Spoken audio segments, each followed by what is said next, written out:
At my promotion ceremony to lieutenant colonel, my mother stood up and screamed, "She doesn't deserve this rank, it's all bullsh times T."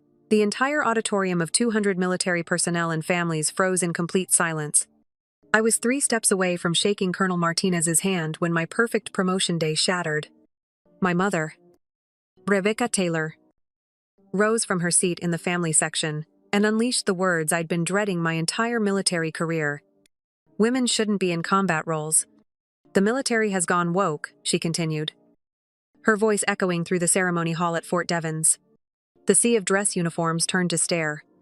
Camera phones swiveled toward her like weapons. Colonel Martinez's outstretched hand froze midair. My promotion certificate trapped between his fingers. In my dreams, this moment was supposed to be perfect. 7 years of military service. 2 deployments. A master's degree in digital marketing and data analytics. And countless sacrifices had led to this lieutenant colonel promotion. Instead, 200 pairs of eyes shifted between my mother and me. Watching this family drama unfold, during what should have been my moment of triumph. "She's a fraud," my mother continued, now standing and pointing directly at me. "I know because I raised her. She never earned anything in her life." My legs threatened to buckle beneath my dress blues. The other officers behind me shuffled nervously. Military families in the crowd exchanged uncomfortable glances. A baby started crying somewhere in the back. And the base security guards began moving toward my mother's row. I stood there, frozen between humiliation and rage. Then I saw my friend Captain Ashley Chen's horrified face in the 3rd row. Her parents beside her looked mortified. Major Thompson, my former commanding officer, shook his head sadly from the officers' section. Everyone I respected was witnessing this destruction. My mother wasn't finished. Ask her about the night she came crying to me for money. Ask her how she really paid for her education. She was live streaming now. I realized with horror, holding up her phone to capture both herself and me. The red recording light felt like a laser burning into my soul. She had always been gifted at rewriting history. In her version, I was the ungrateful daughter who abandoned my family for military glory. She never mentioned cutting me off when I enlisted at 18. She conveniently forgot the cruel words she'd spat at me when I chose military service, instead of the influencer career she wanted for herself. Colonel Martinez cleared his throat into his microphone. The feedback screeched across the auditorium, making everyone wince. "Perhaps we should continue with the ceremony," he suggested diplomatically. But his eyes found mine with genuine concern. That's when something shifted inside me. The shame I'd carried for so long began transforming into something else entirely. My mother had chosen this public stage for a reason. She wanted maximum damage. Maximum humiliation. She wanted to steal this moment from me just as she'd stolen so many others. But I wasn't 18 anymore. I wasn't the scared girl who had packed her belongings in garbage bags and slept on friends' couches. I had survived 7 years of military service without her money.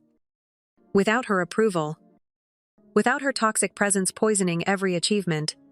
I straightened my shoulders and took those 3 remaining steps toward Colonel Martinez.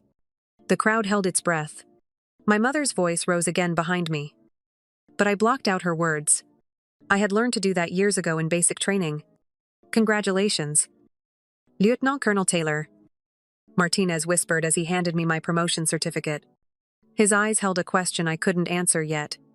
I leaned close to his ear, my voice steady, despite the chaos behind me. "Sir, I need to speak with you privately after the ceremony. It's about my family situation. But it's also about something much bigger." He nodded slowly, understanding, flickering in his expression. "My office. 30 minutes. As I turned to walk across the stage, my mother's accusations continued echoing through her phone's live stream. Security was definitely moving now. But she had found her audience on social media. And she was playing to it. The military has lowered standards for women. This is what happens when you prioritize diversity over merit. The comments on her live stream were already exploding, with reactions from both sides of the political spectrum. The other officers parted as I walked toward the exit stairs. Some looked sympathetic. Others curious. A few judgmental. My face burned with embarrassment. But I kept walking. Each step felt deliberate now. Purposeful. As I reached the bottom of the stairs, I heard the security guards finally reaching my mother. Her voice grew more shrill as they escorted her out. But I didn't turn around. I couldn't give her that satisfaction. In the corridor outside the auditorium, military families were gathering for photos. Children ran between the officers in their dress uniforms. Normal families celebrating normal achievements in normal ways. Everything I had wanted and would never have. My phone buzzed with notifications. The live stream was already going viral on TikTok and Instagram. Number military mom and number DEI debate were trending. Ashley texted, "Are you okay?" That was insane. My study group from the War College messaged, "Ignore her." Madison, we know who you really are. Even Major Rodriguez, who rarely spoke to junior officers outside of duty, had sent a message. "Don't let anyone dim your light today." LTC Taylor. But underneath their kindness, I could feel the questions forming. The doubt my mother had planted would grow roots. People would wonder if there was truth in her accusations about diversity hires and lowered standards. My reputation, built carefully over 7 years of genuine hard work and 2 combat deployments, was now tainted. I found an empty conference room and sat down. Still clutching my promotion certificate, the leather case was warm from my sweating palms. Through the window, I could see families taking pictures on the parade ground, officers throwing their caps in the air in celebration. The ceremony continued without me. My mother's words replayed in my mind. But now I heard them differently. Each Lee revealed her desperation. Each false accusation showed her weakness. She had lost control over me years ago, when I enlisted. And this was her final attempt to destroy what I had built. But she had made one crucial mistake. She had chosen to destroy me publicly in front of witnesses. In front of people who mattered. Colonel Martinez had seen her true nature. The officers had witnessed her cruelty. This wasn't just about me anymore. I stood up, smoothed my dress blues, and walked toward the colonel's office. My promotion day was ruined. But something else was beginning. Something my mother wasn't prepared for. Colonel Martinez's office felt like a sanctuary after the chaos outside. He closed the door behind us and gestured for me to sit in the leather chair across from his mahogany desk. The walls were lined with military commendations and unit awards, a lifetime of service displayed with quiet pride. "Madison, what happened out there was completely inappropriate," he began, his voice gentle but firm. "Your mother's behavior was unacceptable. And I want you to know that this command stands behind you." I nodded, still gripping my promotion certificate. "Sir, there's something you need to know. This didn't happen randomly. My mother has been planning to destroy me for months. Maybe years." His eyebrows raised slightly. "What do you mean?" Lieutenant Colonel, I took a deep breath, knowing this conversation would change everything. It started 6 months ago, when my GI Bill benefits were suddenly canceled. The VA said there was a problem with my account. But they couldn't explain what had happened. The memory of that day flooded back. I had been standing in line at the education office, confidently waiting to process my final semester benefits. The clerk had looked confused when she pulled up my account.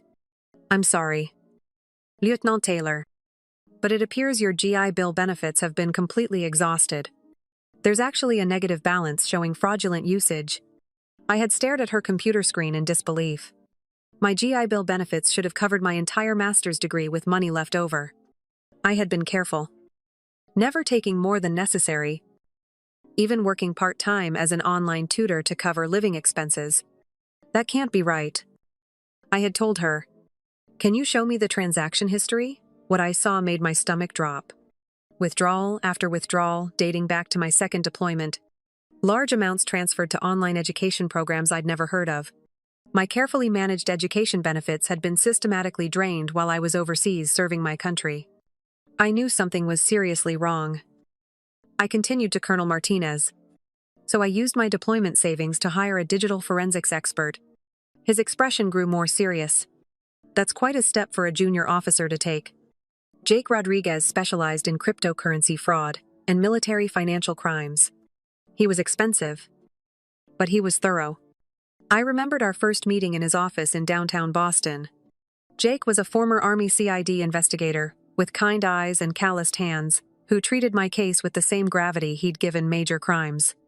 Within 2 weeks, Jake had uncovered a digital trail that made my blood boil. My mother hadn't just stolen money randomly.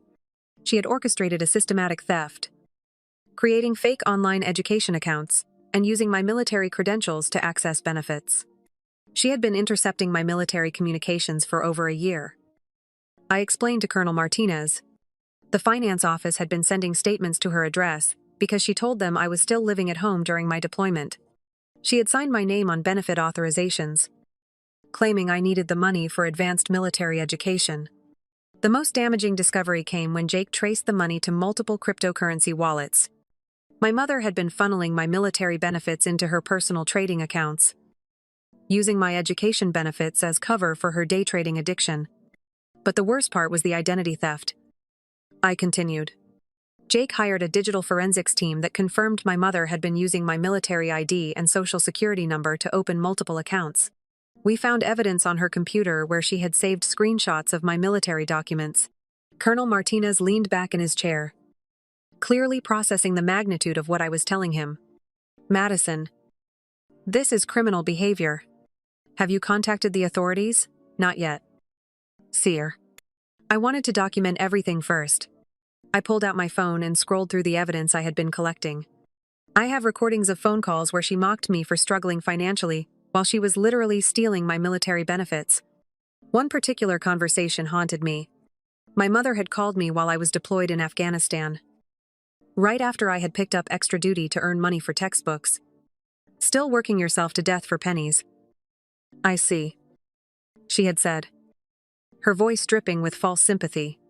Maybe if you had chosen a practical career instead of playing soldier, you wouldn't be so broke. I had bitten my tongue, not knowing that she was spending my GI Bill money on luxury handbags and cryptocurrency speculation. Jake had shown me trading account statements proving she had lost over $40,000 on failed crypto investments in the same month she told me I was financially irresponsible. I started recording every conversation after that. I told Colonel Martinez. She couldn't help herself. She kept calling to remind me how much I needed her, how I would never succeed without her support. The irony was unbearable. The worst call had happened just 2 weeks before my promotion ceremony. My mother had sounded particularly pleased with herself. You know, Madison, I've been thinking about your future. Without family support, you're going to struggle when you leave the military. Maybe it's time you admitted that you need your mother's guidance. I had stayed silent, letting her talk while my phone recorded every word. I've always known you'd come crawling back eventually. You're not as independent as you pretend to be. Deep down, you're still that scared little girl who needs mommy to fix everything. Her laughter had echoed through the phone, cold and calculating. She had no idea that Jake was sitting across from me, documenting her psychological manipulation as evidence of financial abuse. I spent weeks preparing for today. I admitted to Colonel Martinez. I knew she would try something dramatic. She's always been theatrical when she wants to hurt me. But I never expected her to attack my military service. Colonel Martinez was quiet for a long moment, clearly overwhelmed by the scope of my mother's deception. Madison, what you're describing is not just theft. This is a pattern of financial and emotional abuse that targets your military service specifically. I nodded, feeling the weight of finally sharing this burden with someone who understood the military implications. The digital forensics expert has everything documented. Bank records, cryptocurrency transactions, recorded conversations, even evidence showing how she spent my combat pay on personal luxuries while I was deployed. What do you plan to do with this information? I looked directly at him, my voice steady and determined. I'm going to make sure she faces consequences for what she's done. Seer, not just to me, but to prevent her from targeting other military families. The next morning, I sat in attorney Sarah Kim's office in downtown Boston, watching her review Jake Rodriguez's investigative report. Sarah came highly recommended by the Base Legal Assistance Office, a woman in her late 30s with sharp eyes who specialized in military financial crimes and cryptocurrency fraud. This is one of the most thorough fraud cases I've seen involving military benefits, Sarah said. flipping through the digital evidence. Your mother didn't just steal money. Madison. She committed identity theft, wire fraud, and specifically targeted military financial systems. These are federal crimes. My hands trembled slightly as I signed the paperwork to initiate the civil lawsuit. Sarah had explained that criminal charges would come later through the military justice system and federal prosecutors. But the civil case would force my mother to return the stolen funds immediately. The process server will deliver the papers this afternoon. Sarah explained. Are you prepared for her reaction? I nodded. Though my stomach churned with anxiety, I've been preparing for this moment for months. At exactly 3:47 p.m., my phone rang. My mother's number appeared on the screen, and I answered on the second ring, putting it on speaker so Sarah could hear. What have you done? My mother's voice was shrill. Panic barely contained beneath her fury. Some stranger just handed me legal papers at my front door. I filed a lawsuit for theft and fraud. I said calmly, everything is documented. Mom, the cryptocurrency transactions, the stolen military benefits, every penny you took. I never stole anything. That money was for your education. And you wasted it on your stupid military career. Sarah raised her eyebrows, gesturing for me to keep her talking. My mother's admissions were building our case with every word. You moved $180,000 from my cryptocurrency inheritance to trading accounts in your name. I continued. While I was deployed in Afghanistan, you were day trading with my combat pay. You can't prove any of that, and after everything I sacrificed for you, this is how you repay me, actually. I can prove it. I have blockchain transaction records, forged documents, and recorded phone calls. Everything you've done is documented by a former Army CID investigator. The line went quiet for several seconds. When my mother spoke again, her voice had changed, becoming artificially sweet and manipulative. Honey, you're being ridiculous. We're family. We can work this out without lawyers and courts. Why don't you come over for dinner tonight and we'll talk about this like adults? Sarah shook her head firmly, mouthing, absolutely not. The time for talking ended when you destroyed my promotion ceremony. I replied, you'll hear from my attorney. I hung up and immediately turned off my phone. Sarah looked impressed. That went better than expected. She essentially admitted to moving the money and tried to manipulate you into dropping the case. Textbook, financial abuse behavior, targeting a military family member. Within hours, news of the lawsuit began spreading through our military community. Fort Devens had only 15,000 personnel, and legal drama, involving officer families, traveled fast.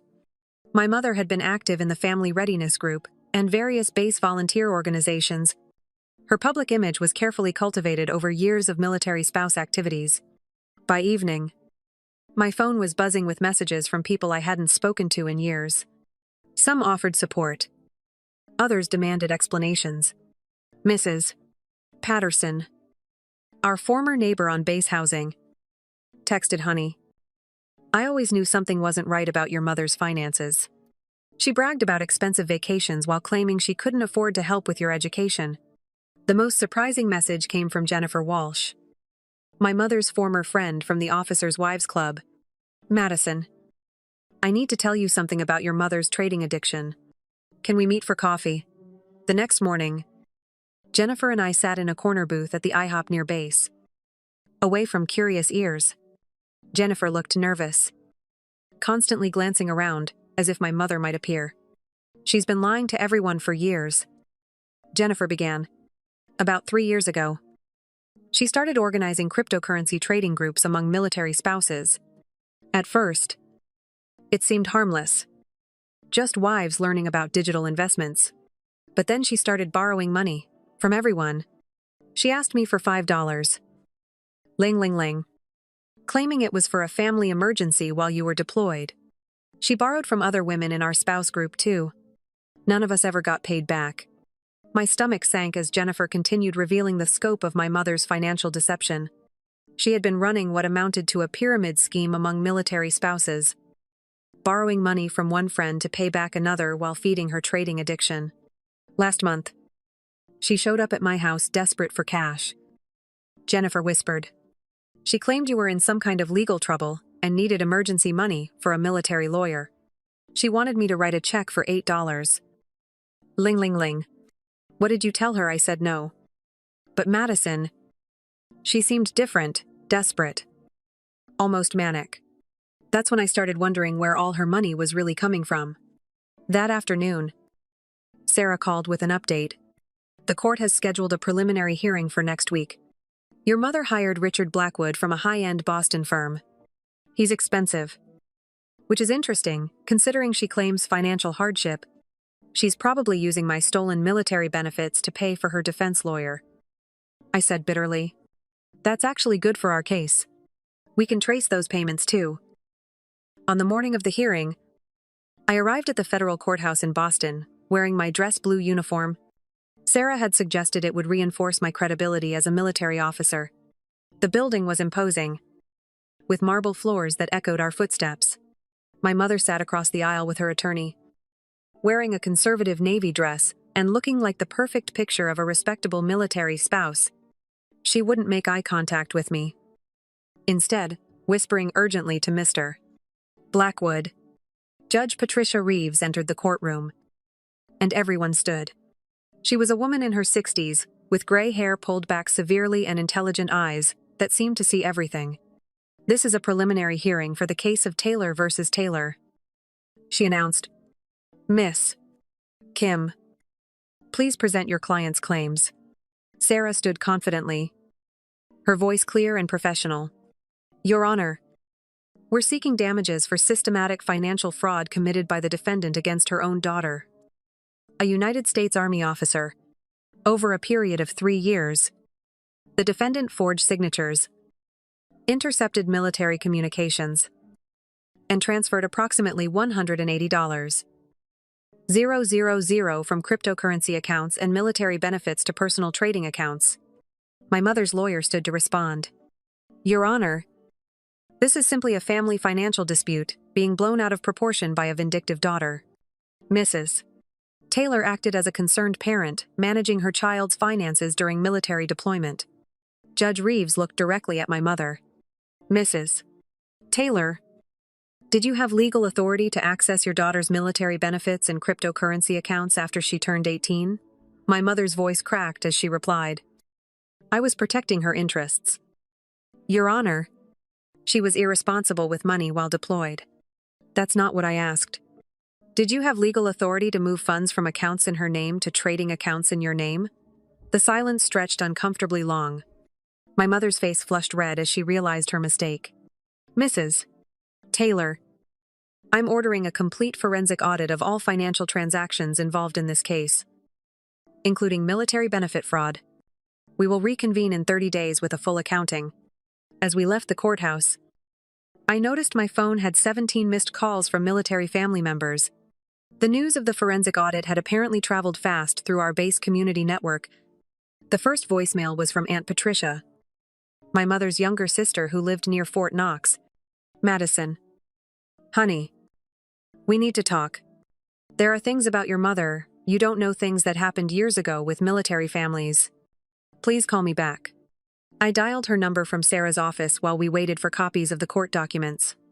Aunt Patricia answered on the first ring, her voice strained and urgent. Madison, I've been carrying this secret for 10 years. But after what happened in court today, I can't stay silent anymore. What secret? Aunt Patricia, your mother stole from me too. When your grandmother died, she left cryptocurrency investments for you and Dylan's education. Bitcoin, she had bought in 2012, about $50. 000 worth at the time. Now worth over $300. Ling ling ling. My hands went numb. She stole my inheritance. Your mother was supposed to manage the digital wallets until you both turned 18. She convinced me it was better to consolidate everything for tax purposes. I trusted her because she seemed so knowledgeable about cryptocurrency. The betrayal cut deeper than I expected. Not only had my mother stolen my military benefits, but she had been stealing from family for years. specifically targeting cryptocurrency assets that were harder to trace. Aunt Patricia. Why didn't you ever tell me? She threatened to cut me off from the family if I said anything. And honestly, Madison, I was ashamed. I should have protected that money for you and Dylan. But I let her manipulate me. That evening, I drove to Dylan's apartment in Cambridge. My 20-year-old brother had been discharged from the army after failing his physical fitness tests repeatedly. He now worked at a tech startup and lived in a small studio near MIT. Dylan opened the door wearing a Red Sox t-shirt, his hair still messy from sleep. He had always been my mother's favorite. The one who could do no wrong in her eyes until his military failure. Madison. What are you doing here, Mom said. You were trying to destroy the family with some crazy lawsuit. Can I come in? We need to talk. His apartment was sparse but clean, with a gaming setup that served as both entertainment and workstation. I spread out copies of the financial documents Sarah had given me, watching Dylan's expression change as he processed what he was seeing. This can't be right, he said, studying a blockchain transaction, showing transfers from our inheritance funds. Mom told me your crypto money ran out because you were spending it on expensive military gear and courses. Dylan. Look at the dates. She was moving this money while I was deployed in Afghanistan, living in a tent and eating MREs. His face crumpled as the reality sank in. She used to call me complaining about how irresponsible you were with money. She said you kept asking her for help, and she had to keep bailing you out. I never asked her for a penny after I enlisted. Every conversation we had, she was stealing from me while lecturing me about responsibility. Dylan sat down heavily, running his hands through his hair. What about my inheritance? Did she steal from me too? I pulled out another set of documents. She moved your cryptocurrency into the same trading accounts. But Dylan, then your fund was smaller to begin with because she'd been using it to cover her expenses since you were 16. No. His voice was barely a whisper. She always said she was saving every Satoshi for my education. That's why I couldn't afford the computer science program I wanted. The next few days brought an avalanche of revelations, as military family members began sharing their own experiences with my mother's financial manipulation. My cousin Rachel called to tell me about a loan that was never repaid. My uncle David mentioned strange requests for emergency money over the years. But the most shocking call came from Mrs. Elizabeth Morris, my grandmother's former neighbor from her retirement community in Florida. Dear, I hope you don't mind me calling, but I saw the news about your lawsuit online. I knew your grandmother well, and there's something I need to tell you about the week she passed away. Mrs. Morris was 86 and spoke slowly, but her memory was sharp. Your mother came to your grandmother's house the day after the funeral. She had boxes and was removing documents from your grandmother's computer and desk. What kind of documents? Cryptocurrency wallet information, investment records, digital estate documents. But Madison, your grandmother had shown me her digital will just months before she died. She was very specific about leaving Bitcoin investments for your education. My throat tightened with emotion I hadn't expected. My grandmother had died when I was 16. And my mother had told me she'd left everything to charity except for a few personal items. Mrs. Morris, do you remember anything specific about the cryptocurrency? She left Bitcoin worth about $50. 000 each, for you and your brother's education. And another wallet with $30. 000 for your future wedding. She wanted to make sure you had choices in life.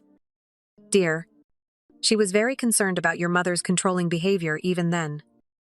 That revelation sent me straight back to Sarah's office. If my mother had hidden additional inheritance money, it meant the theft was even more extensive than we had documented. Sarah immediately filed for expanded discovery, demanding access to all of my mother's financial records and cryptocurrency transactions from the past 10 years. Madison, if she's been systematically stealing inheritance money and military benefits, we're looking at a much larger federal case. The military justice system will want to prosecute this separately from the civil case. The legal pressure began affecting my mother's social standing in ways I hadn't anticipated. Her military spouse group stopped including her in events. The base commander's wife quietly asked her to step down from her volunteer positions. Even the commissary clerks treated her differently. Their polite smiles replaced with cool professionalism. Dylan started avoiding her calls and eventually moved in with his girlfriend to escape the constant pressure to choose sides. She keeps asking me to convince you to drop the lawsuit, he told me one evening. She says you're destroying the family for money you don't even need. What do you tell her? The truth that she destroyed the family when she decided to steal from her own children while one was deployed in combat. The breaking point came 3 weeks after the preliminary hearing. I was in my apartment preparing for a unit briefing when I heard shouting outside. Through my window, I saw my mother standing on the sidewalk, her hair disheveled and her voice carrying across the quiet military housing area. Madison, I know you're in there. You need to stop this nonsense right now. I didn't move from my position by the window, watching as she paced back and forth like a caged animal. Neighbors were starting to come outside, drawn by the commotion. You're destroying everything I've worked for, everything I've built, and for what money you don't even need, because the army pays for everything. She started up the steps to my front door, pounding with both fists. Open this door. We're family. You can't do this to your own mother. The desperation in her voice was something I'd never heard before. This wasn't the controlled, manipulative woman who had terrorized my childhood. This was someone who had finally lost control of her carefully constructed image. I sacrificed everything for you and your brother. Everything. And this is how you repay me, Mrs. Peterson from next door appeared on her porch, her phone in her hand. Madison. Honey. Should I call the MPs? My mother heard her and spun around. Mind your own business. This is between me and my daughter, but then something changed. Her voice broke and she collapsed onto my porch steps, sobbing with an intensity that shook her entire body. For the first time in my life, I saw my mother as she truly was not the powerful matriarch, but a desperate woman whose lies had finally caught up with her. I stayed by the window until she eventually got up and walked back to her car, leaving behind only the echo of her breakdown and the certain knowledge that our relationship, whatever it had been, was truly over. The final hearing was scheduled for a crisp October morning, 6 months after my mother's breakdown on my porch. The federal courthouse steps were slick with fallen leaves, and I could see my breath in the cool air as Sarah and I climbed toward the entrance. Remember, Madison, Sarah said as we walked through the metal detectors. Today is about justice, not revenge. Let the evidence speak. The courtroom was packed. Dylan sat in the front row behind me, his girlfriend Lisa holding his hand tightly. Aunt Patricia had driven down from Kentucky, her face drawn with exhaustion from years of carrying secrets. Even Mrs. Morris had insisted on attending despite her age. Flying up from Florida, my mother sat across the aisle with Mr. Blackwood, looking smaller than I remembered. Her designer clothes had been replaced with a simple black dress, and her usually perfect hair hung limp around her shoulders. The months of legal pressure had aged her visibly. Judge Reeves entered exactly at 9 o'clock, her black robes flowing behind her as she took her seat. We are here today for the final ruling in Taylor versus Taylor. Both parties have submitted their evidence, and the court has reviewed all forensic reports. She gestured to the witness stand where Dr.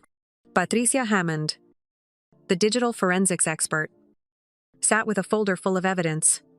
Dr. Hammond was a woman in her 50s with wire-rimmed glasses and the quiet confidence of someone who had testified in hundreds of cases. Dr. Hammond, please present your findings to the court. Dr. Hammond opened her folder and pulled out a series of enlarged blockchain transaction records and digital signatures. Your Honor, I analyzed over 60 cryptocurrency transactions and digital documents spanning 3 years. The evidence clearly shows systematic identity theft and financial fraud. She held up one of the documents, pointing to my supposed digital signature on a benefit transfer form. This signature was created by someone attempting to forge the plaintiff's digital identity. You can see the metadata inconsistencies here, where the defendant used personal devices to access military systems. My mother shifted uncomfortably in her seat. Mr. Blackwood whispered something to her, but she didn't respond. Furthermore, Dr. Hammond continued, I found evidence on the defendant's computer showing she had saved screenshots of the plaintiff's military ID, social security number, and cryptocurrency wallet information. This demonstrates premeditation, An intent to defraud. Judge Reeves studied the evidence carefully. Dr. Hammond, in your professional opinion, is there any possibility these transactions were legitimate? None whatsoever. Your Honor, the defendant systematically stole her daughter's military benefits and cryptocurrency inheritance through identity theft and fraudulent access to federal systems. This was not a case of family financial management, this was deliberate fraud targeting a deployed service member. The silence in the courtroom was complete. I could hear the clock ticking on the wall behind the judge's bench. My mother's breathing had become shallow and rapid. Judge Reeves turned to address the courtroom directly. The evidence in this case is overwhelming. Mrs. Taylor systematically stole from her daughter's military benefits and cryptocurrency inheritance through identity theft. Wehre Fraud. An abuse of federal systems. She violated not only federal law but the fundamental trust between parent and child, specifically targeting her daughter during military deployment. She paused, her eyes moving between my mother and me. This court finds that the defendant unlawfully transferred $180,000 from cryptocurrency inheritance accounts and $165 military benefits and combat pay. Additionally, the evidence shows she concealed inheritance funds totaling $120 that were specifically designated for both children's education. My mother made a sound somewhere between a gasp and a sob. Dylan reached over and squeezed my shoulder. Mrs. Taylor. Judge Reeves continued, her voice stern. Your actions represent a betrayal of the most basic parental responsibilities, made worse by your targeting of a deployed service member. You stole from your own daughter while she was serving her country in combat zones. She lifted her gavel. Therefore, this court orders you to repay the full amount of $465 plus punitive damages of $285. Ling ling ling. Plus interest and legal fees. The total judgment is $750. Ling ling ling. The gavel fell with a sharp crack that echoed through the silent courtroom.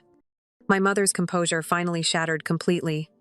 She doubled over in her chair, sobbing uncontrollably while Mr. Blackwood tried unsuccessfully to calm her. The sound of her crying filled the courtroom, raw and desperate. I felt Dylan's hand tighten on my shoulder, but I couldn't take my eyes off my mother. I had imagined this moment for months, but I felt no satisfaction, no sense of victory. Instead, I felt hollow, like something inside me had finally been put to rest. Judge Reeves wasn't finished. Mrs. Taylor, I am also referring this case to the U.S. Attorney's Office for Criminal Prosecution.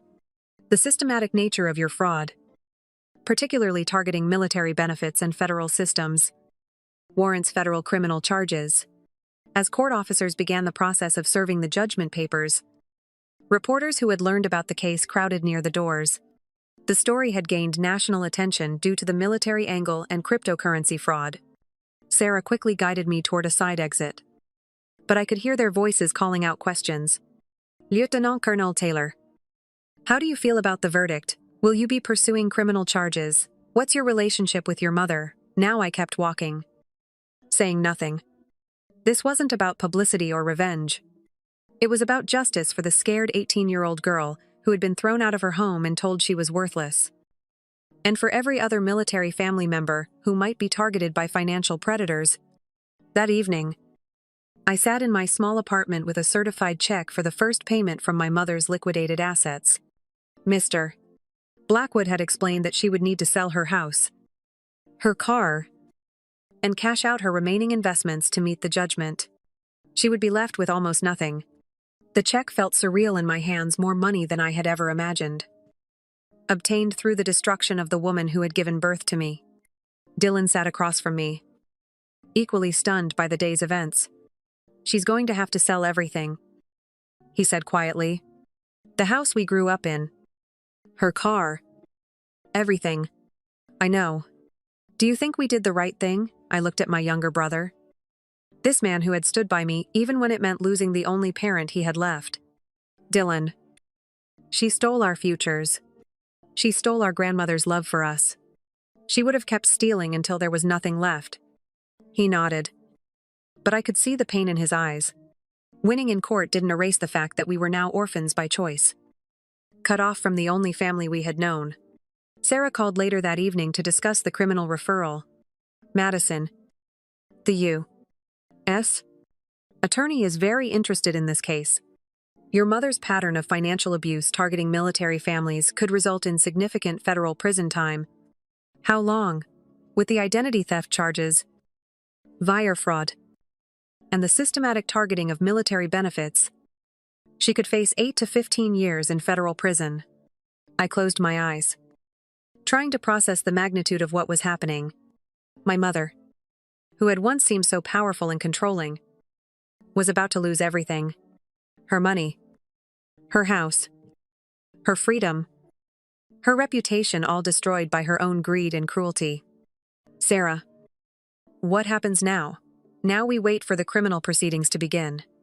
And Madison, you should be proud of yourself. You stood up to someone who had power over you your entire life. And you protected other military families from becoming victims. But as I hung up the phone and looked around my small apartment, I realized that winning wasn't the end of my story. It was the beginning. The idea came to me 3 weeks after the verdict, while I was sorting through my grandmother's jewelry box that Aunt Patricia had finally given me. Hidden beneath the velvet lining, I found a yellowed envelope with my name, written in my grandmother's careful script.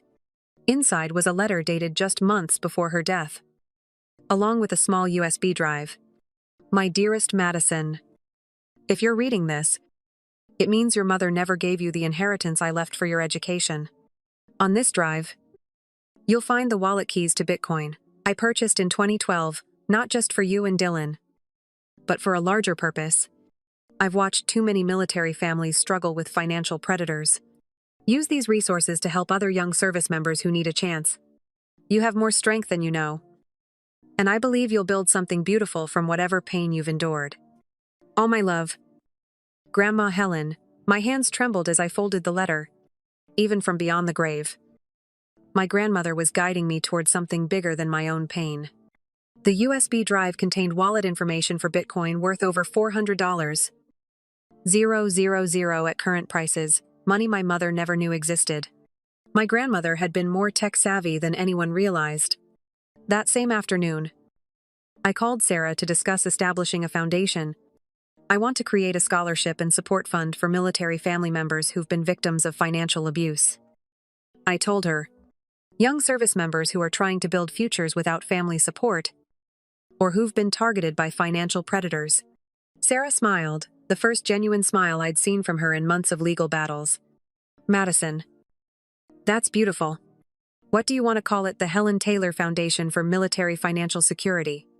Within 6 months, the foundation was official. I had invested most of the settlement money and my grandmother's hidden Bitcoin into an endowment that would provide support indefinitely. The first recipients would receive $25, 000, toward education or debt relief, with smaller amounts going to 6 additional military families each year. But the foundation offered more than money. We provided financial literacy courses specifically designed for military families, legal assistance for victims of financial fraud, and a mentorship program connecting young service members with successful veterans. My mother's attempts to contact me intensified as news of the foundation spread through military publications and social media. She left voicemails that progressed from angry demands to tearful pleas. But I never listened to them completely. Dylan would update me occasionally. She had moved into a small apartment in a different state, worked at a retail store, and seemed genuinely shocked that her actions had consequences. She keeps asking me to give you her letters. Dylan told me during one of our weekly dinners. She says she's changed, that she understands what she did wrong. What do you tell her? The truth? That some things can't be fixed with apologies. I had burned the first few letters without opening them. But eventually, curiosity won and I read one. It was filled with the same manipulation. I remembered taking partial responsibility while blaming circumstances, promising change while making excuses. I threw it away and never opened another. My new life took shape slowly. I bought a small house in Westfield with a front porch and a backyard, perfect for a garden. The previous owner had left behind rose bushes that reminded me of my grandmother's garden, and I spent weekends learning to care for them. The biggest change came when I visited the animal shelter on a rainy Saturday morning. I wasn't planning to adopt anything, just volunteering to help with their social media outreach. But a 3-year-old golden retriever mix named Honey chose me, following me around the yard and sitting patiently by my feet during the entire volunteer orientation. She's been here for 4 months, the shelter coordinator explained. She was surrendered when her elderly owner moved to assisted living. She's gentle and well-trained. But people want puppies. Honey rode home in my passenger seat that day, her head out the window and her tail wagging. For the first time in years, my house felt truly alive. I also returned to painting, something I had abandoned in college when my mother mocked it as impractical. My small spare bedroom became a studio filled with canvases and the smell of oil paints.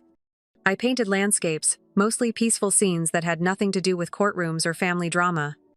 The first scholarship ceremony was held at the community college near Fort Devens. 7 military family members sat in the front row, each with their own story of financial abuse or family rejection. Maria, the primary recipient, was 25 and studying nursing after her husband drained their joint accounts during his deployment. As I stood behind the podium, looking at these brave people who had chosen education over surrender, I felt my grandmother's presence strongly. Financial abuse isn't just about money. I began, my voice steady, despite the emotion I felt. It's about someone trying to control your future, trying to convince you that you're not worthy of investment. Each of you has already proven them wrong by being here today. Maria wiped tears from her eyes. 2 of the other recipients held hands, supporting each other as they had probably learned to do when family support wasn't available. Each of you has already demonstrated the most important quality for success: resilience. You've chosen to move forward when others tried to hold you back. You've chosen hope when despair would have been easier. I paused, looking at their determined faces, full of possibility. This scholarship comes with one requirement. When you're established in your careers, when you're stable and successful, find another military family member who needs a chance and help them. That's how we build something lasting from temporary pain. The ceremony ended with individual meetings where I got to hear their stories. Sarah Beth was studying cybersecurity after her parents disowned her for refusing to give them access to her military accounts. Jennifer was pursuing her social work degree, despite her family's insistence that military wives should focus on supporting their husbands' careers. Lisa wanted to become a financial counselor to help other abuse survivors navigate their recovery. As the evening wound down and the recipients left with their checks and congratulations, I stood alone in the empty conference room. The weight I had carried for so many years, the anger, the resentment, the constant need to prove my worth to someone who would never see it had finally lifted. Dylan found me there, straightening chairs and collecting empty coffee cups. "How do you feel?" he asked. "Free," I said, and meant it completely. For the first time in my life, I feel free. Walking to my car that night, I realized something profound had shifted. I wasn't Madison Taylor, the daughter who had been publicly humiliated and financially abused. I wasn't the victim who had fought back in court and won. I was simply Madison, a woman who had survived her past and chosen to build something meaningful from the wreckage. Honey was waiting for me on the front porch when I got home, her tail wagging in the porch light. My roses were blooming despite the late season, filling the air with their sweet fragrance. Inside, canvases waited for new paintings, new visions of beauty that had nothing to do with old pain. I had everything I needed. I had built a life that belonged entirely to me, funded a future for military families who needed chances, and finally understood what my grandmother had seen in me all those years ago: the strength to transform suffering into something beautiful, something useful, something that would outlast the people who had tried to diminish me. 6 months later, my mother was sentenced to 12 years in federal prison. The judge cited the particularly egregious nature of financial crimes, targeting deployed military personnel in his sentencing decision. I didn't attend the hearing, but Dylan did. He told me she had finally seemed to understand the gravity of what she'd done. "She asked me to tell you she was sorry," he said quietly. "What did you tell her? That sorry doesn't give you back the years of pain." or the trust, or the family we could have been. The foundation continued to grow. By the end of our second year, we had helped 35 military families escape financial abuse situations. We had lobbied for stronger protections for deployed service members' financial accounts. We had created educational programs that were now standard at military financial readiness training. Most importantly, we had built a community. Recipients stayed connected, supporting each other through challenges and celebrating successes. The foundation had become more than a scholarship program, it was a family for people who had lost theirs. Standing in my backyard on a quiet Sunday morning, watching honey chase butterflies among my grandmother's roses, I realized I had accomplished something my mother never could. I had built something that would outlast me. Something that made the world a little bit better. Something that honored the people who had believed in me when I couldn't believe in myself. That was enough. More than enough. It was everything. The Foundation's mobile app had just launched, connecting military financial abuse survivors across the country with resources and support. In our first week, we had over 2,000 downloads. The comment section was filled with stories of hope, resilience, and gratitude. I thought about my mother sometimes, sitting in her federal prison cell, finally facing the consequences of her choices. I felt no satisfaction in her punishment, but I felt peace, knowing that other families were safer because of our work. My phone buzzed with a notification from the Foundation app. Another military family had submitted an application for emergency assistance, a young Marine whose father had drained his combat pay while he was deployed in Syria. I smiled and opened my laptop to begin reviewing his case. The cycle continued, but now it was a cycle of healing instead of harm, and that made all the difference. Story 2. Let me back up. Tom Mitchell built T.M. Construction LLC from nothing, just a pickup truck and determination in 2005. By 2024, he employed 15 people across Denver's booming construction market, specializing in custom homes for Colorado's tech elite.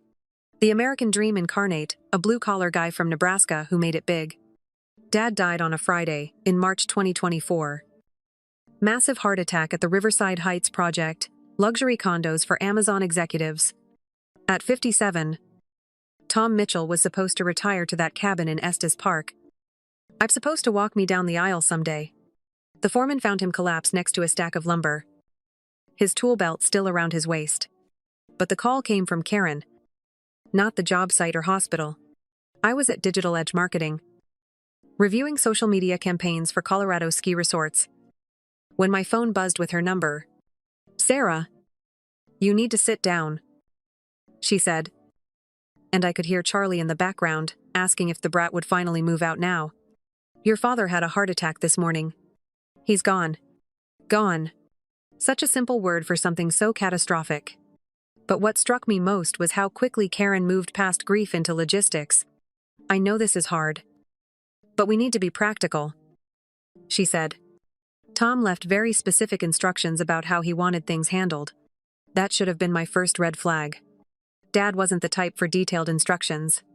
He was spontaneous, adaptive, the kind of man who figured things out as he went along. The next few days blurred together. Karen took charge with military precision, scheduling meetings with the funeral director, choosing the casket, selecting music. All while I sat in my childhood home at 1247 Maple Ridge Drive, feeling like a guest who'd overstayed her welcome. "You don't need to worry about any of this," Karen kept saying. I know how Tom would have wanted things. But did she? When she chose the mahogany casket with gold handles, I thought about how Dad preferred simple, functional things. When she selected classical music, I remembered him blasting country music in his workshop. Every choice felt wrong. But every time I tried to voice an opinion, Karen would pat my hand and remind me how emotional I was being. The estate details were where things got truly strange. Karen claimed Dad had left everything organized in a sealed envelope in their bedroom safe. She wouldn't let me see it. Wouldn't let me speak to Robert Whitaker, Isqua, his lawyer of 15 years, directly. Tom wanted to keep things simple. She'd say whenever I asked questions, "You'll understand soon enough." Simple. There was that word again. Nothing about Karen's behavior felt simple. I started noticing other things, how she'd already begun boxing up Dad's personal items. Starting with photos of me that used to sit on his dresser. How she spoke about the house like it was already hers. Making plans for renovations.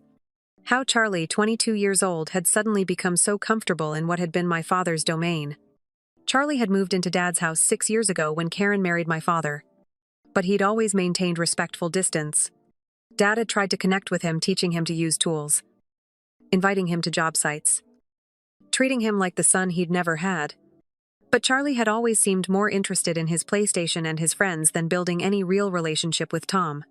Now suddenly, he was Dad this and Dad that, to anyone who would listen. I caught him on his phone one afternoon, talking to someone about property values in the Denver area, while taking pictures of different rooms in the house. Just getting familiar with Dad's assets. He shrugged when I asked, "Assets?" As if my father was just a collection of things to be appraised and divided. The most disturbing moment came 3 days before the funeral. I'd stopped by the house to pick up the suit. Dad wanted to be buried in a navy blue one he'd worn to my college graduation. I found Charlie in Dad's workshop. Not working on any projects. Just sitting in Dad's chair, like he was planning a renovation. "This would make a sick man cave," he said when he saw me. Dad always said he wanted me to make better use of this space. Dad had never said that. In fact, Dad had been protective of his workshop, his sanctuary filled with hand tools inherited from his father, and projects that represented decades of craftsmanship. But then Charlie dropped the bomb that would change everything. "You know, Dad always felt bad about charging you rent when you were 16, he said casually. Scrolling through his phone. Mom told him it was the right thing to do. Teaching you responsibility and all. But $800 a month was pretty steep for a high schooler. Even with your job at King Soopers." My blood ran cold. I'd never paid rent as a minor. Never been asked to. Dad had always been proud that I could focus on school while working part-time. "What are you talking about?" I managed to whisper. Charlie looked confused for a moment. Then his eyes widened. "Oh shit. You don't know. Do you?" That's when the horrifying truth came out. For 2 years, from age 16 to 18, Karen had been collecting rent from my paychecks, forging my signature on checks. Convincing Dad that I was contributing to household expenses as practice for the real world. She'd been stealing from me for 2 years. Taking roughly $800 a month from my part-time job earnings. Money I'd thought was going into savings for college had been going straight into Karen's personal account. When I'd wondered why my savings weren't growing despite working 25 hours a week at King Soopers. Karen had told Dad I was irresponsible with money and needed tougher love. She'd been systematically stealing from a minor while poisoning my relationship with my father. That night, I called Robert Whitaker. Directly. After listening to my story, he was quiet for a long moment. "Sarah, I need to tell you something. Your father came to see me 4 months ago with some very serious concerns about financial irregularities in your household. He discovered some things that troubled him deeply. Dad had found out. In his last months, he'd uncovered Karen's theft. Her lies. Her systematic campaign to isolate us from each other. And he'd planned accordingly. There's a DNA test." Mr. Whitaker continued. "Your father insisted on it after Karen claimed you weren't really his daughter. And there's a new will. Karen doesn't know about either. I'd also commissioned my own DNA test 6 months earlier, when I'd first suspected what was coming. And I'd been quietly documenting Karen's financial fraud bank statements. Forged checks. Everything. There's one more thing. Mr. Whitaker said. Your father made a recording. He wanted you to have it for exactly this situation. Which brings us back to St. Michael's Community Church. The 22nd of March. 2024. Karen's mask had finally slipped completely. You owe us $47. 0 inches back, rent from when you were 16. She'd whispered during Dad's eulogy. Market rate for your room would have been $800 a month. We kept receipts. She actually had fake receipts. Even now, she was doubling down on her lies. Everything goes to my real son. She'd continued. Loud enough for everyone to hear. Tom's real family. The gasps from the congregation were audible. Mrs. Henderson from next door covered her mouth. She'd been there when Dad brought me home from the hospital 33 years ago. That's when I handed Mr. Whitaker the first envelope. Dad's voice filled the chapel with digital clarity. To my daughter Sarah. I'm sorry I let Karen come between us these past months. I should have been stronger. I should have protected you from her manipulation. He sounded like the father I remembered, determined. Protective. Finally free to speak his truth. I love you. Sarah. I always have. You are my heart. My legacy. My pride. Nothing Karen has told you changes that. Nothing anyone could ever say would change that. The words washed over me like warmth. This was my father. Not the distant and controlled man Karen had presented to the world. Blood or not, it never mattered to me. The recording continued. But I know the truth now about everything. Karen has told you I didn't want to see you while simultaneously telling me you no longer wish to see me.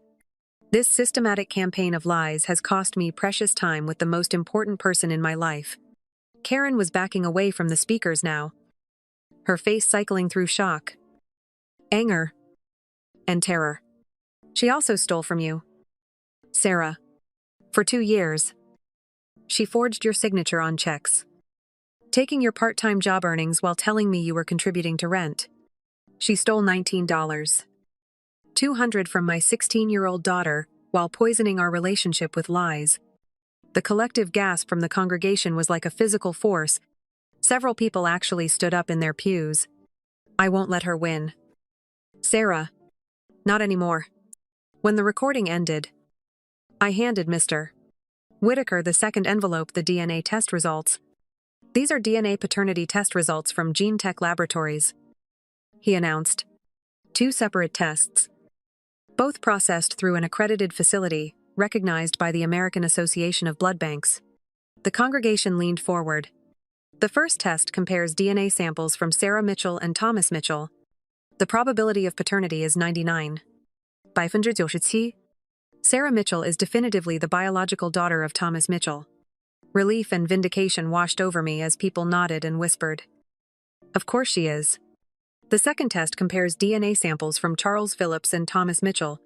The probability of paternity is 0%. Charles Phillips is definitively not the biological son of Thomas Mitchell. Charlie made a sound like he'd been punched. His face went white as he stared at his mother with dawning horror. Mom, he whispered, his voice cracking. You told me he was my real dad. You said my biological father was dead. Karen's head snapped toward her son.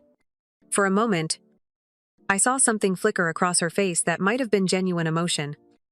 But it was gone instantly. He did love you, she said. But her voice lacked conviction. These tests don't change that. Family isn't about blood, don't. The word came from my mouth with more force than I'd intended. You knew. That's why you tried to humiliate me today. You knew your son wasn't his biological child. And you were terrified that I actually was. Before Karen could formulate another desperate lie, Mr. Whitaker cleared his throat. There's one more document. The last will and testament of Thomas Mitchell. Updated and properly witnessed just 4 days before his passing. Karen's face drained of all color. That's impossible. The will is in our safe at home. I have the only copy. Mrs. Phillips. Your husband made significant changes to his will in my office, with 2 independent witnesses present. This was done while he was of completely sound mind and without any external pressure. Mr. Whitaker opened the document with ceremonial precision. I, Thomas Mitchell, being of sound, mind and body, do hereby revoke all previous wills and codicils and declare this to be my final will and testament. What followed was breathtaking in its specificity, to my beloved daughter Sarah Mitchell.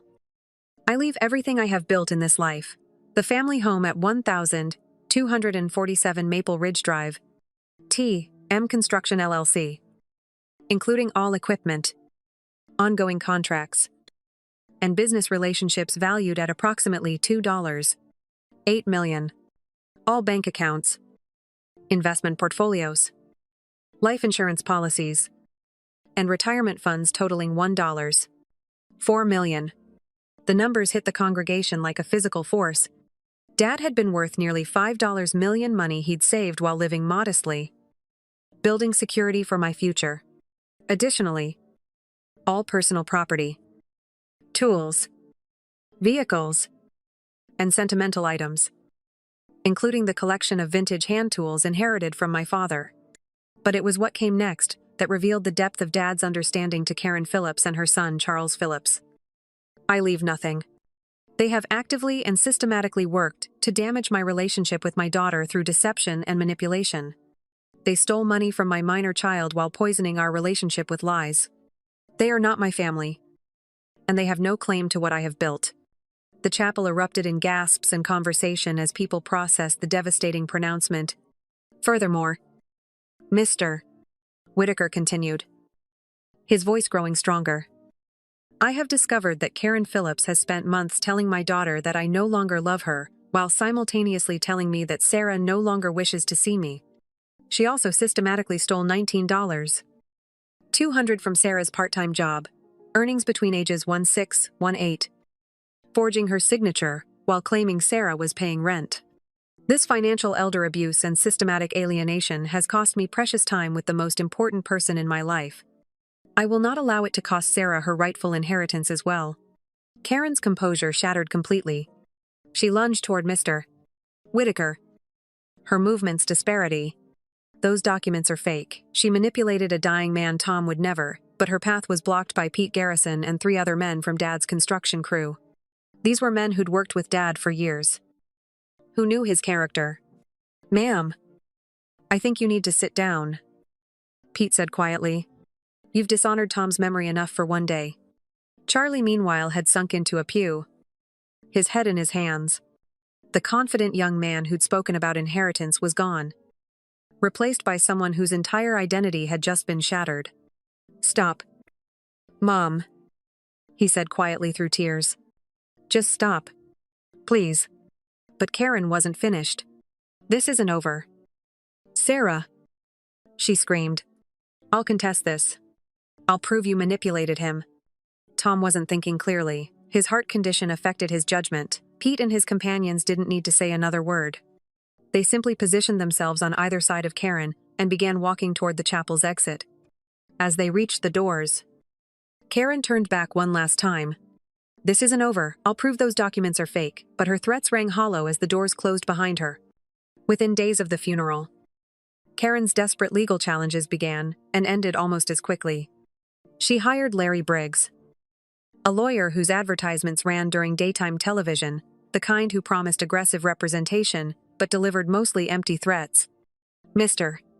Whitaker kept me informed. She's claiming undue influence, alleging that you coerced your father into changing his will, but the evidence against her is overwhelming. The DNA tests, the voice recording, the financial fraud documentation, and most damaging of all, her own behavior at the funeral. Dozens of people had witnessed her cruelty and complete lack of genuine grief. Briggs dropped her case within 2 weeks when Karen couldn't produce the retainer fee. The lawyer she'd thought she could afford with Dad's money was no longer an option when that money was legally mine. Charlie vanished from Denver entirely. I heard through Ruth Martinez, my godmother, that he'd moved back east to live with Karen's sister, a woman who apparently had little patience for her nephew's entitled attitude and none for his mother's dramatic storylines. 3 weeks after the funeral, I finally found the courage to walk through the front door of 1247 Maple Ridge Drive. Karen had changed the locks after Dad's death, but they were my locks now. The house felt different without Dad's presence, but also somehow lighter, as if Karen's toxic energy had been cleansed, along with her departure. In Dad's workshop, tucked beneath a stack of invoices, I found an envelope with my name in his careful handwriting. Inside was a letter dated just 5 days before his heart attack. My dear Sarah, I've been trying to find the courage to call you for weeks, but Karen keeps telling me you need space to work through your feelings about our relationship. I don't understand what I did to hurt you so badly, but I want you to know that I love you more than my own life. You are my greatest accomplishment, my brightest joy. And if I've somehow failed you as a father, I am truly sorry. I would do anything to make things right between us again. All my love. Dad. I read those words sitting in his chair, surrounded by the tools that had shaped both our lives. And finally let myself grieve, not just for his death, but for the months of manipulation that had stolen our final opportunities to say these things to each other in person. But the story didn't end with inheritance. The financial fraud Karen had committed against a minor opened up criminal liability. With Mr. Whitaker's help, I filed a complaint with the Denver District Attorney's Office 6 months later. The investigation took nearly a year. Colorado law enforcement doesn't rush financial crimes cases, they build them methodically. Detectives interviewed bank employees, examined handwriting samples, and built an airtight case around Karen's systematic forgery. In Colorado, financial exploitation of an at-risk person, including minors, is a felony. Karen had forged my signature on dozens of checks over 2 years, stealing money from someone under 18, while systematically lying to my father about my character and intentions. When the criminal charges were finally filed in early 2025, Karen's world collapsed completely. Her employer, a medical billing company, fired her immediately upon learning about the pending felony charges. Her sister kicked Charlie out after learning the full scope of Karen's lies. She eventually pleaded guilty to avoid trial and was sentenced to 18 months in state prison, with 2 years probation, a lighter sentence due to her cooperation and first offense status. She was also ordered to pay $23.400 restitution, the principal amount stolen, plus interest. Today, I run T.M. Construction LLC with Dad's longtime business partner, Jim Reynolds. We've expanded into sustainable building practices and affordable housing, something Dad always wanted to do but never had the capital for. The company now employs 23 people and has contracts worth over $8 million across the Denver metro area. We're building the kind of homes Dad dreamed of: efficient, beautiful, accessible to working families. Every morning, I walk into the workshop that Karen wanted to turn into Charlie's man cave. It's now the design center where we plan communities that honor Dad's memory, places where families can build real lives together, protected from the kind of manipulation and abuse that nearly destroyed ours. The vintage hand tools Dad inherited from his father hang on the pegboard walls, and sometimes I can almost hear him there, proud of what we've built from the ashes of Karen's deception. Charlie reached out to me last Christmas, a tentative email acknowledging the truth of what his mother had done and asking if we could ever have a relationship based on honesty rather than lies. He's working construction in North Carolina now, trying to learn the trade Dad had wanted to teach him years ago. I wrote back, "Family isn't about blood. After all, it's about truth, respect, and love. The very things Karen never understood." Ruth Martinez still makes her famous green chile enchiladas every Sunday, and Dad's old crew still comes by the house to check on me, bringing stories and laughter that keep his memory alive. The house at 1247 Maple Ridge Drive isn't haunted by Karen's lies anymore. It's filled with the sound of hammers and laughter, blueprint discussions and coffee, brewing the sounds of a construction company, building something better on the foundation of truth Dad left behind.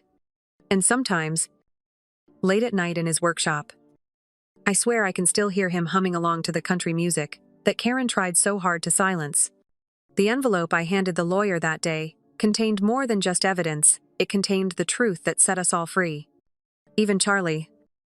Eventually, 5 years have passed since that March day at St. A. Michael's Community Church. Today, I'm standing in the same workshop where Karen once planned to install Charlie's gaming setup, but now it's buzzing with activity as our newest apprentices learn the trade Dad loved. T.M. Construction has become the largest minority women-owned construction firm in Colorado. With 47 employees and $18 million in annual contracts, we've built 312 affordable housing units across Denver. Each one, a small rebellion against the housing crisis that's pricing out working families. Karen was released from prison last month after serving 14 months of her 18-month sentence with good behavior. I heard through Ruth that she's working at a gas station in Nebraska, living in a trailer park, and still insisting to anyone who'll listen that she was the victim of an elaborate conspiracy Charlie graduated from trade school last year and sent me a photo of the first house he'd helped frame, a modest 3-bedroom in Asheville that will house a young family. Just like Dad always wanted. His letter was simple. Thank you for showing me what real family looks like. I'm sorry it took me so long to understand. But the real victory isn't in the money or the business success. It's in the fact that every morning when I unlock the doors to Dad's workshop, I can still hear his voice in the sound of power tools and the laughter of young people learning a trade that will feed their families for generations. Yesterday, I found something tucked behind Dad's old workbench, a note in his handwriting that I'd never seen before. Sarah, if you're reading this, it means I'm gone, and you're exactly where you belong. Build something beautiful with what I've left you. Love always. Dad. The envelope I handed Mr. Whitaker that day didn't just destroy Karen's lies. It revealed a truth that was always there. Some foundations are so strong that no amount of manipulation can shake them. And on that foundation, we built something. Dad would have been proud of, a legacy of truth, justice, and the kind of love that no amount of money can buy or lies can destroy. The sounds of construction fill the air around our expanded headquarters every day, now hammers striking nails, saws cutting lumber, voices calling out measurements and encouragement. It's the sound of American dreams being built one board at a time. Just like Dad always intended, Karen tried to tear down everything Dad built with lies and greed. Instead, she ended up helping us build something even stronger. That's the thing about truth. It might take time to surface. But once it does, it becomes the strongest foundation you could ever ask for. Story 3. The phone shattered the silence at 3:47 a.m. on a Tuesday. My heart was already racing before I even opened my eyes. Nothing good ever comes from calls at this hour. Sarah, my brother Mike's voice, cracked through the speaker. Hollow and desperate. It's Dad. He's... God. Sarah. He had a massive stroke. You need to come home. Now. My world tilted sideways. I shot up in bed. David stirring beside me but not waking. 3 months. It had been 3 months since Dad and I had spoken. Since our fight that ended with him hanging up on me and me swearing I'd never call him again. The universe has a cruel sense of timing. How bad, I whispered, already knowing I didn't want the answer. Bad. The doctors. They don't think he's going to make it. Mike's voice broke completely. Sarah, I know you two had your problems. But he's asking for you. He keeps saying your name. My throat closed up. Dad was asking for me. After everything we'd said. After all, the anger and pride that had kept us apart. He wanted me there. What I didn't know was that I was about to rush toward the destruction of everything I believed about my family. I threw clothes into a suitcase with shaking hands, booked the red-eye from Seattle to the desert, and tried not to think about the last words we'd exchanged. They hadn't been kind. They hadn't been forgiving. And now they might be the last words we'd ever share. The plane couldn't fly fast enough. Every minute felt like an hour. Every hour, like a lifetime. I stared out the window at the darkness below and prayed to a God I wasn't sure I believed in anymore. Please don't let him die before I get there. Please give me one more chance to say I'm sorry. But sorry wasn't going to be enough for what I was about to discover. The desert heat hit me like a slap when I stepped off the plane. This was home. Or it used to be. Before I'd run away to build a life 2,000 miles from the memories and the suffocating weight of family expectations, Mike picked me up in Dad's old pickup truck. The same beat-up vehicle that had been in our family since high school. Seeing it made my chest tight. Everything smelled like him, motor oil and coffee and the cologne he'd worn for 30 years. How was he really, I asked as we merged onto the highway. Mike's knuckles were white on the steering wheel. Unconscious. Machines are keeping him alive. The doctors say even if he wakes up.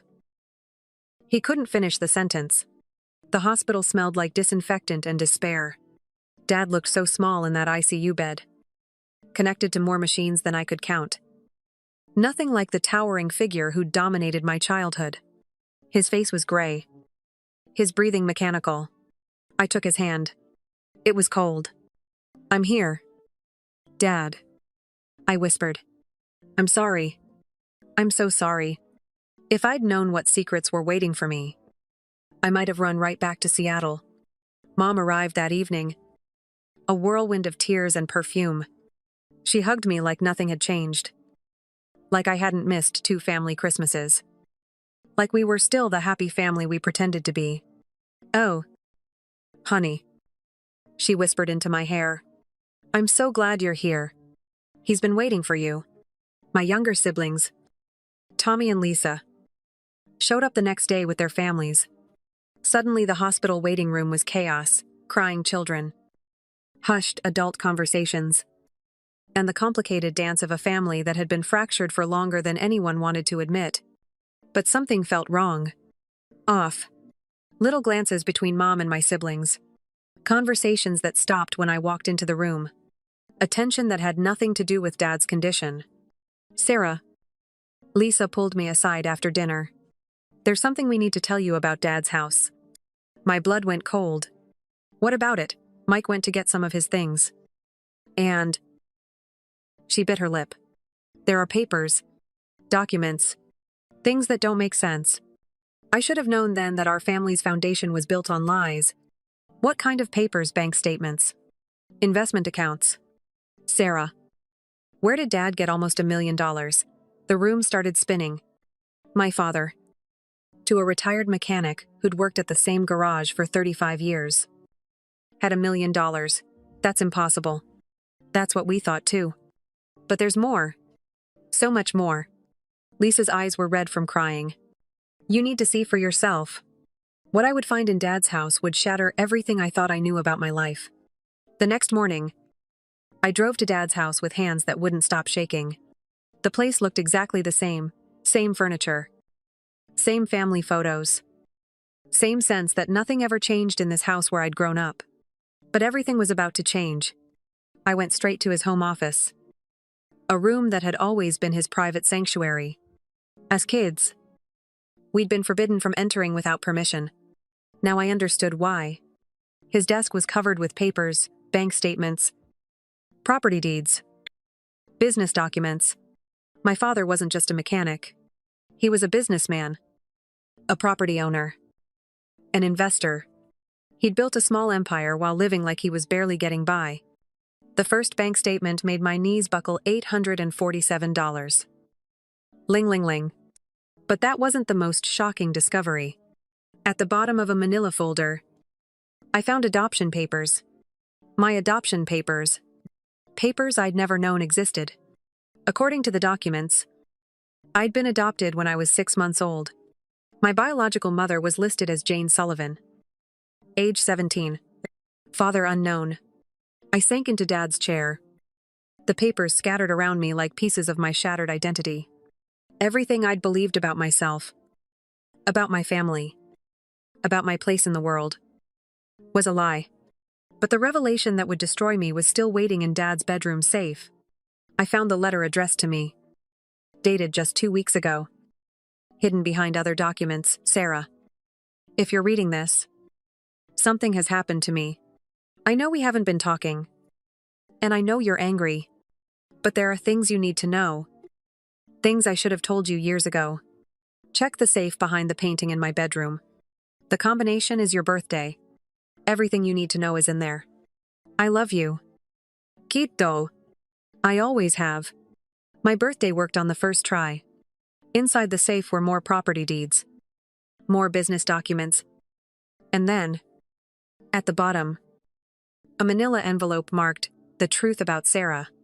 What I found inside that envelope didn't just change my understanding of my adoption. It changed everything. Photographs, letters, and documents that revealed the most shocking truth of all. My biological mother wasn't just some teenage stranger.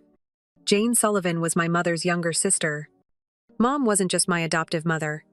She was my biological aunt. And Jane, my biological mother, had been part of our family all along. I don't remember driving back to the hospital. The next thing I knew, I was standing next to Dad's bed, holding the adoption papers, fighting every instinct to shake him awake and demand answers. "Why didn't you tell me?" I whispered to his still form. "Why did you let me believe I was your biological daughter for 38 years? "Sarah," I turned to see Mom standing in the doorway, her face draining of color when she saw the papers in my hands. What are those? I held them up, my voice shaking with rage and betrayal. Why don't you tell me? Mom, or should I call you Aunt Linda? She collapsed into the visitor's chair like her legs had given out. Oh God. You found them. Were you ever going to tell me the truth? My voice was rising. And I didn't care who heard. Were you going to let me live my entire life believing a lie? You are our daughter. Mom stood up suddenly, her own voice breaking. From the moment we brought you home. You were ours. Biology doesn't change that. Biology doesn't change that. I've been living a lie for 38 years. I was shouting now. And nurses were looking in our direction.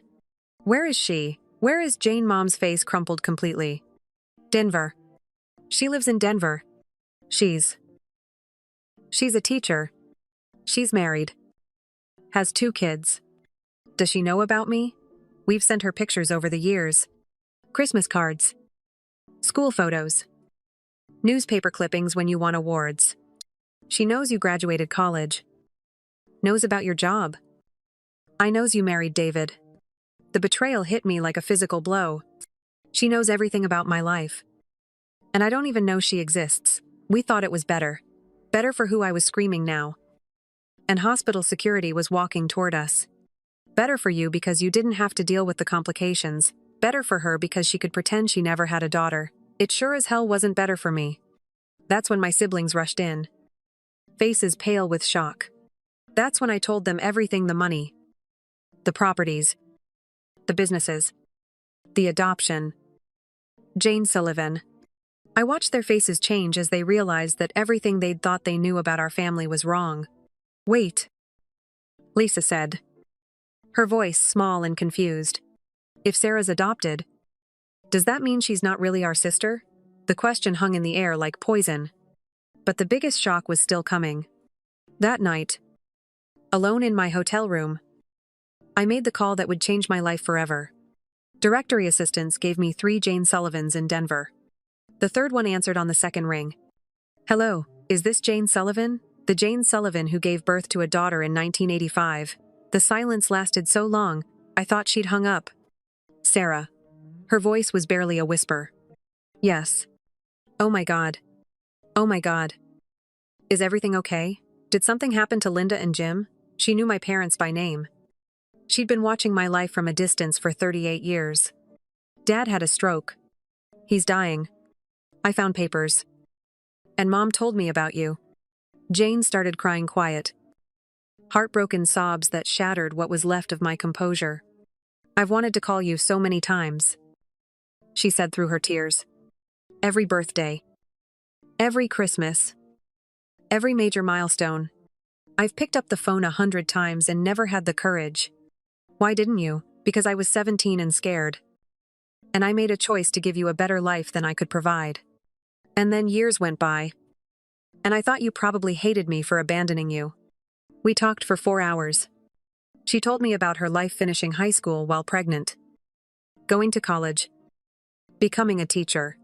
Marrying a man named Robert when she was 25, and having 2 children, Michael and Emma. My half-siblings. She told me about watching from a distance as I grew up. How proud she was when I graduated college. When I got my job in Seattle. When I married David. I have pictures from your wedding, she said. Linda sent them to me. You looked so beautiful. So happy. You should have been there. I wanted to be. More than you'll ever know. By the end of the call, she was booking a flight to come see Dad before he died. To meet me face to face for the first time since I was 6 months old. I was about to meet my biological mother. But I had no idea that her arrival would trigger the final, most devastating revelation of all. I recognized Jane the moment she walked out of the airport gate. We had the same eyes. The same stubborn chin.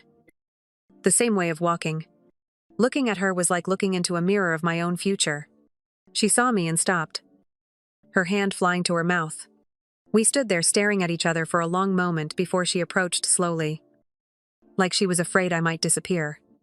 Sarah, I nodded, not trusting my voice. You're so beautiful, she said, starting to cry again. I hugged her. Then this stranger, who was my mother, and felt something inside me that had been broken for as long as I could remember start to heal. But bringing Jane to the hospital created a new crisis. The moment we walked into the ICU waiting room together, every conversation stopped. Mom stood up slowly, her face pale. Jane. Linda. They looked at each other across the room, two women connected by the baby they'd shared 38 years ago. "Thank you," Mom said finally. "Thank you for giving her to us." Jane nodded, tears in her eyes. "Thank you for raising her, for making her into the incredible woman she is." It was Tommy who broke the tension. "So are we going to stand around being weird about this? Or are you going to introduce us to our aunt?" Jane laughed, a sound startlingly similar to my own laugh. "I guess I am your aunt." But as we all gathered around Dad's bed that evening, Jane holding one hand while I held the other, she whispered something that made my blood run cold. "There's something else you need to know, Sarah. Something about why I really gave you up." The final secret was about to come out. And this one would change everything I thought I knew about love, sacrifice, and family. Dad died the next morning with all of us around his bed. He never woke up. But somehow I think he knew we were all there. That Jane and I had found each other. That his final secret was about to be revealed. At the funeral, hundreds of people came to pay their respects. Former employees, business partners, tenants, friends I'd never met. My father had touched more lives than I'd ever imagined. But it was at the reading of the will that Jane finally told me the truth. Dad had left everything divided equally among his 4 children. My share was over $300. Ling ling ling. But there was also a sealed letter for me. And as I read it, Jane began to speak. "Your father and mother couldn't have children," she said quietly. "They'd been trying for 3 years. I got pregnant at 17. And our parents, they weren't supportive. It was 1985. Things were different then." I looked up from Dad's letter, which said almost the same thing. "But there's more. Sarah, something Linda never told you. Something your father made me promise never to reveal." My heart was pounding. What? Jane took a shaky breath. "I didn't give you up just because I was young and couldn't provide for you. I gave you up because I was dying. The world stopped. What? I had cancer. Leukemia. The doctor said I had maybe 6 months to live. I was 17. Pregnant. And dying. Your father and Linda had been begging me to let them adopt you. And when I got the diagnosis..." She started crying. "I couldn't take care of a baby when I was fighting for my own life. But you're alive. You're here. Experimental treatment. A bone marrow transplant from Linda. She saved my life. Sarah. She gave me her bone marrow so I could live. And I gave her my baby, so you could have a mother who would be there for you. I felt like I was drowning. You both sacrificed everything for me.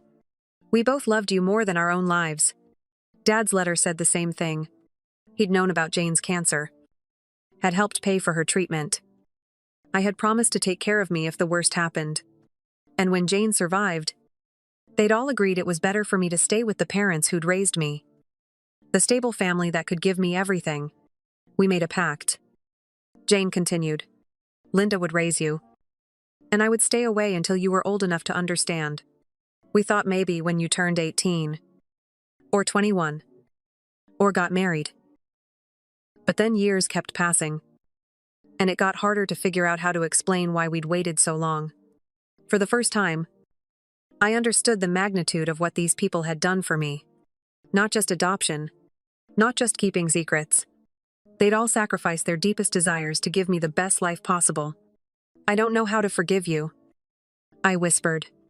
"You don't have to," Jane said. "We never expected forgiveness. We just wanted you to be happy." But as I sat there holding my father's final letter and looking at the 2 women who'd both been my mother in different ways, I realized forgiveness wasn't what any of us needed. We needed understanding. And maybe, if we were lucky, a chance to be a real family. I'm writing this from the kitchen of the house David and I bought last year outside Seattle. It's Christmas morning, and the house is full of noise and chaos, and the beautiful mess of family. Jane is here with her husband Robert, and my half-siblings Michael and Emma, my brother and sister, who I've gotten to know over the past 2 years. Mom flew in from the desert, where she still lives in the house I grew up in. Tommy and Lisa are here with their families. It's crowded and loud, and sometimes overwhelming. But I wouldn't have it any other way. David is in the living room assembling a crib. We're expecting our first child in June. And this baby will know from day one that families are complicated, messy, and built on love that sometimes looks like deception but is really just protection. I've been thinking about secrets and the damage they can do, but also about the love that motivates them. I understand now why my parents never told me about the adoption. They were young and scared and trying to protect me from complications they didn't know how to handle. I understand why Jane never called. She was honoring the sacrifice she'd made, staying away so I could have the stable family she couldn't provide. And I understand why Dad kept so many secrets about his success. He was making sure we'd all be taken care of while trying not to change how we saw him or ourselves. In the end, love isn't always honest. Sometimes it's messy and complicated and full of choices that seem wrong until you understand the intentions behind them. The phone is ringing now, probably one of my siblings calling to coordinate dinner plans. David is laughing at something on television. Jane is helping Mom in the kitchen. The two sisters finally able to share the job of taking care of our family. This is my life now, full of people who love me, full of the beautiful chaos of a family that's been broken and rebuilt stronger than before. I know who I am now. I'm Sarah Mitchell. I'm the daughter of parents who chose me, the biological child of a woman who saved my life by giving me away, the sister of siblings both biological and chosen. I'm the keeper of our family's secrets. And I've learned that some secrets are worth keeping, not because they're shameful, but because they're sacred. Dad was right about one thing in his final letter. I was chosen.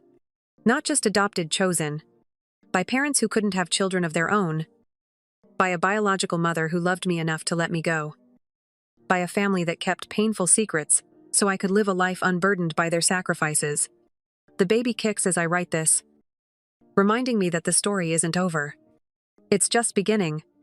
This child will grow up, knowing the truth about our family, all of it. The love, the sacrifices, the secrets that weren't really secrets but gifts wrapped in silence. I'm finally home. Not in a place, but in the understanding that family isn't about blood or law or even honesty. It's about people who love you enough to make impossible choices, who carry burdens so you don't have to, who keep painful truths until you're strong enough to bear them. The phone has stopped ringing. David has given up on the crib assembly and is calling for help.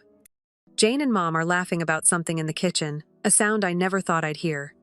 This is what healing sounds like. This is what family looks like when all the secrets are finally out and there's nothing left to hide.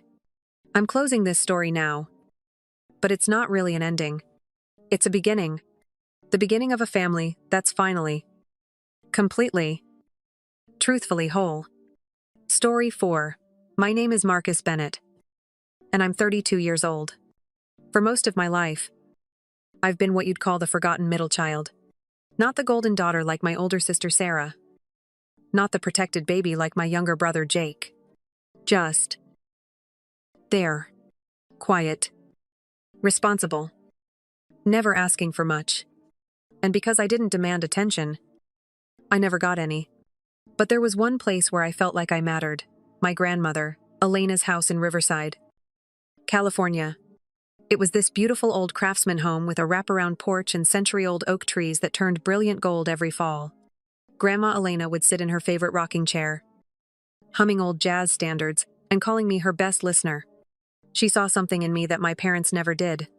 While Mom would roll her eyes when I talked about my computer science classes, and Dad only seemed interested in Jake's baseball games and Sarah's marketing career, Grandma Elena actually listened. She taught me how to tend her rose garden, how to balance a budget, and how to make her famous lasagna that could feed an army. When she passed away 5 years ago, I was devastated. I was broke, working part-time while finishing my degree in San Francisco, and couldn't afford the flight home. My parents didn't offer to help. They didn't even tell me the funeral had been moved up until that morning. By the time I got their voicemail, she was already buried. It was a small family service, they said. Everyone was grieving. It wasn't about you. But it felt like everything was never about me. After graduation, I moved to Seattle and landed a good job at a tech startup. I worked my way up from junior developer to senior engineer, slowly building a life that didn't require their approval or attention. I kept my distance, not out of anger, but out of self-preservation. You learn to stop fighting for love when you're tired of losing. I'd still get the occasional family group text, usually when Sarah needed help splitting costs for some vacation rental, or the obligatory happy birthday Marcus message that arrived 6 hours late. I rarely visited, and when I did, I stayed quiet, smiled through their passive-aggressive comments, and left early. But there was always one thread connecting me to them: Grandma Elena's house. After she died, my parents took over the property. They told us kids that Grandma had left everything to them to keep things simple. I didn't question it at the time. What did I know about inheritance law? I was a broke college student, drowning in student loans. The house sat mostly empty for years. Occasionally, Jake would crash there when he needed to get his head together after losing another job. Sometimes Sarah used it for her Instagram-worthy wellness retreats when city life got too stressful. I visited once, maybe 2 years after the funeral. It still smelled like Grandma's lavender candles and cinnamon rolls. But something felt hollow, like the house knew it was just waiting to be abandoned. When I asked my parents about their plans, they gave me vague answers about tax complications and considering options. I nodded and let it go, like I always did. Last year, everything changed. I found out through a random text from my high school friend Danny, who still lived in Riverside. Dude, saw a "for sale" sign on your grandma's house. That's crazy. Thought you guys were keeping it in the family. That text hit me like a punch to the gut. I called my mother immediately. "Oh, sweetheart," she answered casually. "Everything okay? You never call. Are you selling Grandma's house?" There was a pause, just long enough to feel deliberate. "Well, yes. We were going to tell you. It's just that you're so busy up there in Seattle. And we didn't think you'd be interested." "Interested? It's Grandma's house." "Yes. And we've maintained it for years."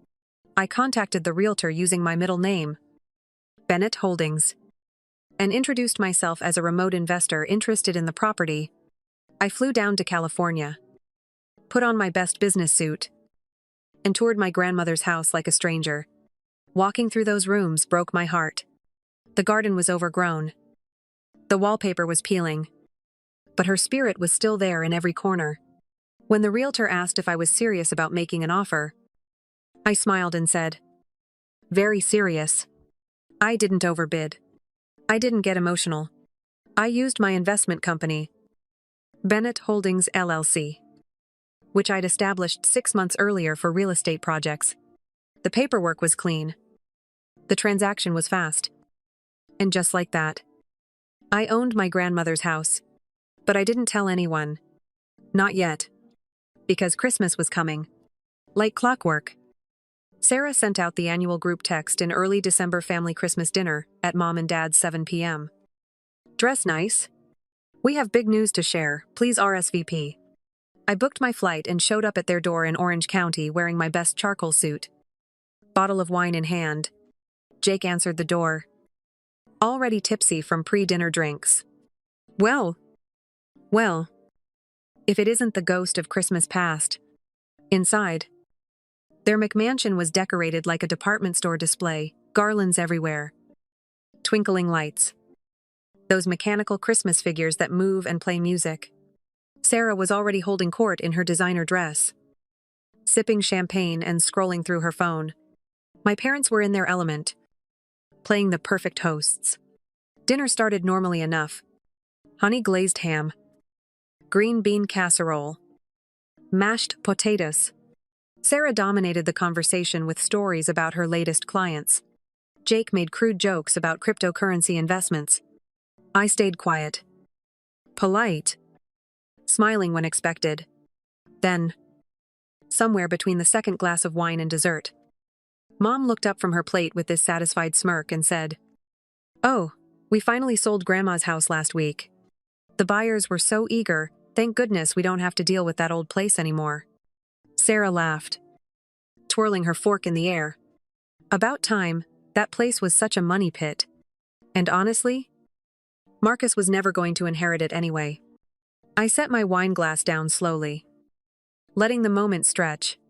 Jake chuckled and added, "Good thing too. He probably would have turned it into some weird tech bro compound."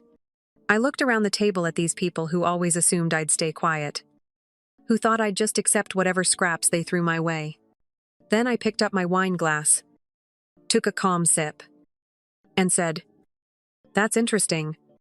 I hope you enjoyed the money." Since I'm the one who bought it, the table went completely silent. Mom's face froze mid-smile. Sarah blinked in confusion. Jake furrowed his brow like he was trying to solve a complex math problem. And I just sat there, calm as ever, watching the truth finally surface. For a long moment, nobody said anything. The only sounds were the humming of the heater and Sarah's fork clattering against her plate as it slipped from her hand. Finally, Sarah let out a nervous laugh. "Wait. What do you mean you bought it?" "I mean exactly that," I said evenly. "I'm the buyer. Through my company, Bennett Holdings." Dad leaned forward, confused. "That's impossible. The buyers were from Washington State, Ken's, some investment group. Bennett Holdings LLC. That's me," I explained. "It's my investment company. Completely legal and above board." Sarah's face was turning red now. Why would you do that behind our backs? That word, "our," echoed in my head, like I was somehow trespassing on their property. Even though I'd never been included in any family decisions. It was listed for sale, I said with a shrug. I made an offer. It was accepted. Nothing behind anyone's back. "But we could have gotten so much more if we'd known it was you," Mom blurted out. And there it was. The truth. It wasn't about Grandma's memory or family legacy. It was about money. Dad crossed his arms, trying to regain control. "So what's your plan here? You bought it just to spite us?" "No," I said calmly. "I bought it because it meant something to me. And because none of you seemed to care what happened to it." Jake snorted. "So you overpaid for that old dump just to feel something, actually," I replied, not even looking at him. "I got it below asking price. Your realtor wasn't very good at vetting offers." The rest of dinner was tense and uncomfortable. Sarah stabbed at her food angrily. Jake kept checking his phone like he wanted to disappear. Mom excused herself to check on dessert and didn't come back for 20 minutes. Dad just sat there, jaw clenched, drinking his scotch in silence. When I got up to help clear the table, Sarah grabbed my wrist. "Why didn't you tell us?" she hissed. "You think this makes you better than us?" I looked her straight in the eye. "No. I think it means I stopped waiting for permission to do what felt right." After that explosive Christmas dinner, I didn't hear from my family for weeks. But something was still bothering me. The way Mom had laughed when she said I was never going to inherit it anyway. The speed with which they'd sold the house once I started asking questions. So I started digging into public records. What I found changed everything. The property transfer from Grandma Elena to my parents hadn't gone through probate like a normal inheritance. Instead, they'd used something called a quitclaim deed just 3 weeks after her funeral. That raised a red flag. Why use a quitclaim deed instead of letting it go through the normal legal process? I called the county records office and asked about Grandma's will. The clerk helped me request a copy of the probate filing. When that manila envelope arrived in my mailbox, I opened it with shaking hands.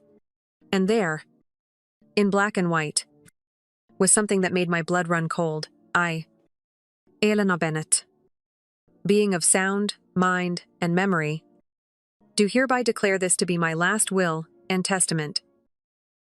To my beloved grandson, Marcus James Bennett. I leave my home at 247 Maple Street and all its contents. As he has always valued the history and heart of our family, I trust he will preserve what matters most. I had to read it 3 times before I believed it. Not my parents. Not Sarah or Jake. Me? Grandma Elena had left me the house. And my family had never told me. They'd lied to my face, made me feel like I didn't matter, all while knowing they had stolen something that was rightfully mine. I immediately contacted a lawyer named Jennifer Walsh, who specialized in estate fraud. When I showed her the documents, her eyes widened. "Let me guess," she said, flipping through the pages. "Your parents never submitted this version to probate court." "Looks like it," I said, my voice tight. She nodded slowly. "They probably filed an older version that left everything to your mother. But this version is newer, dated just 1 month before your grandmother passed away. If we can prove this was her final will and that the quitclaim deed was fraudulent, you have a very strong case." We started building the case methodically. I reached out to Grandma's church friends, who remembered her talking about updating her will. Her accountant provided emails where she'd specifically mentioned leaving the house to me. Most damning of all, the notary who supposedly witnessed the quitclaim deed had no record of ever signing anything related to my grandmother's property. It was fraud. Plain and simple. The court case took place 6 months later, armed with the real will, testimony from Grandma's friends, and proof that the deed was forged. We had an airtight case. Judge Patricia Kim was thorough and fair. After reviewing all the evidence, she ruled in my favor on every count.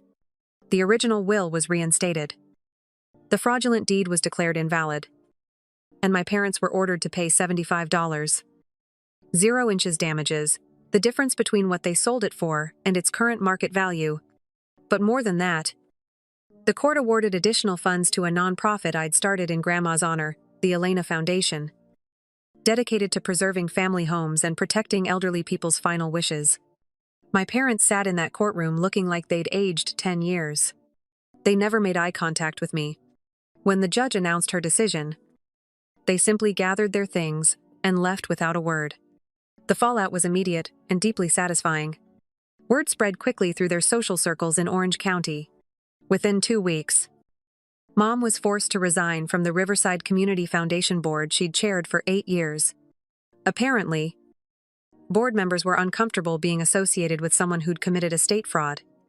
Sarah's luxury wedding planning business, Elegant Moments, took a major hit when 3 clients pulled out after reading about the case in the Orange County Register.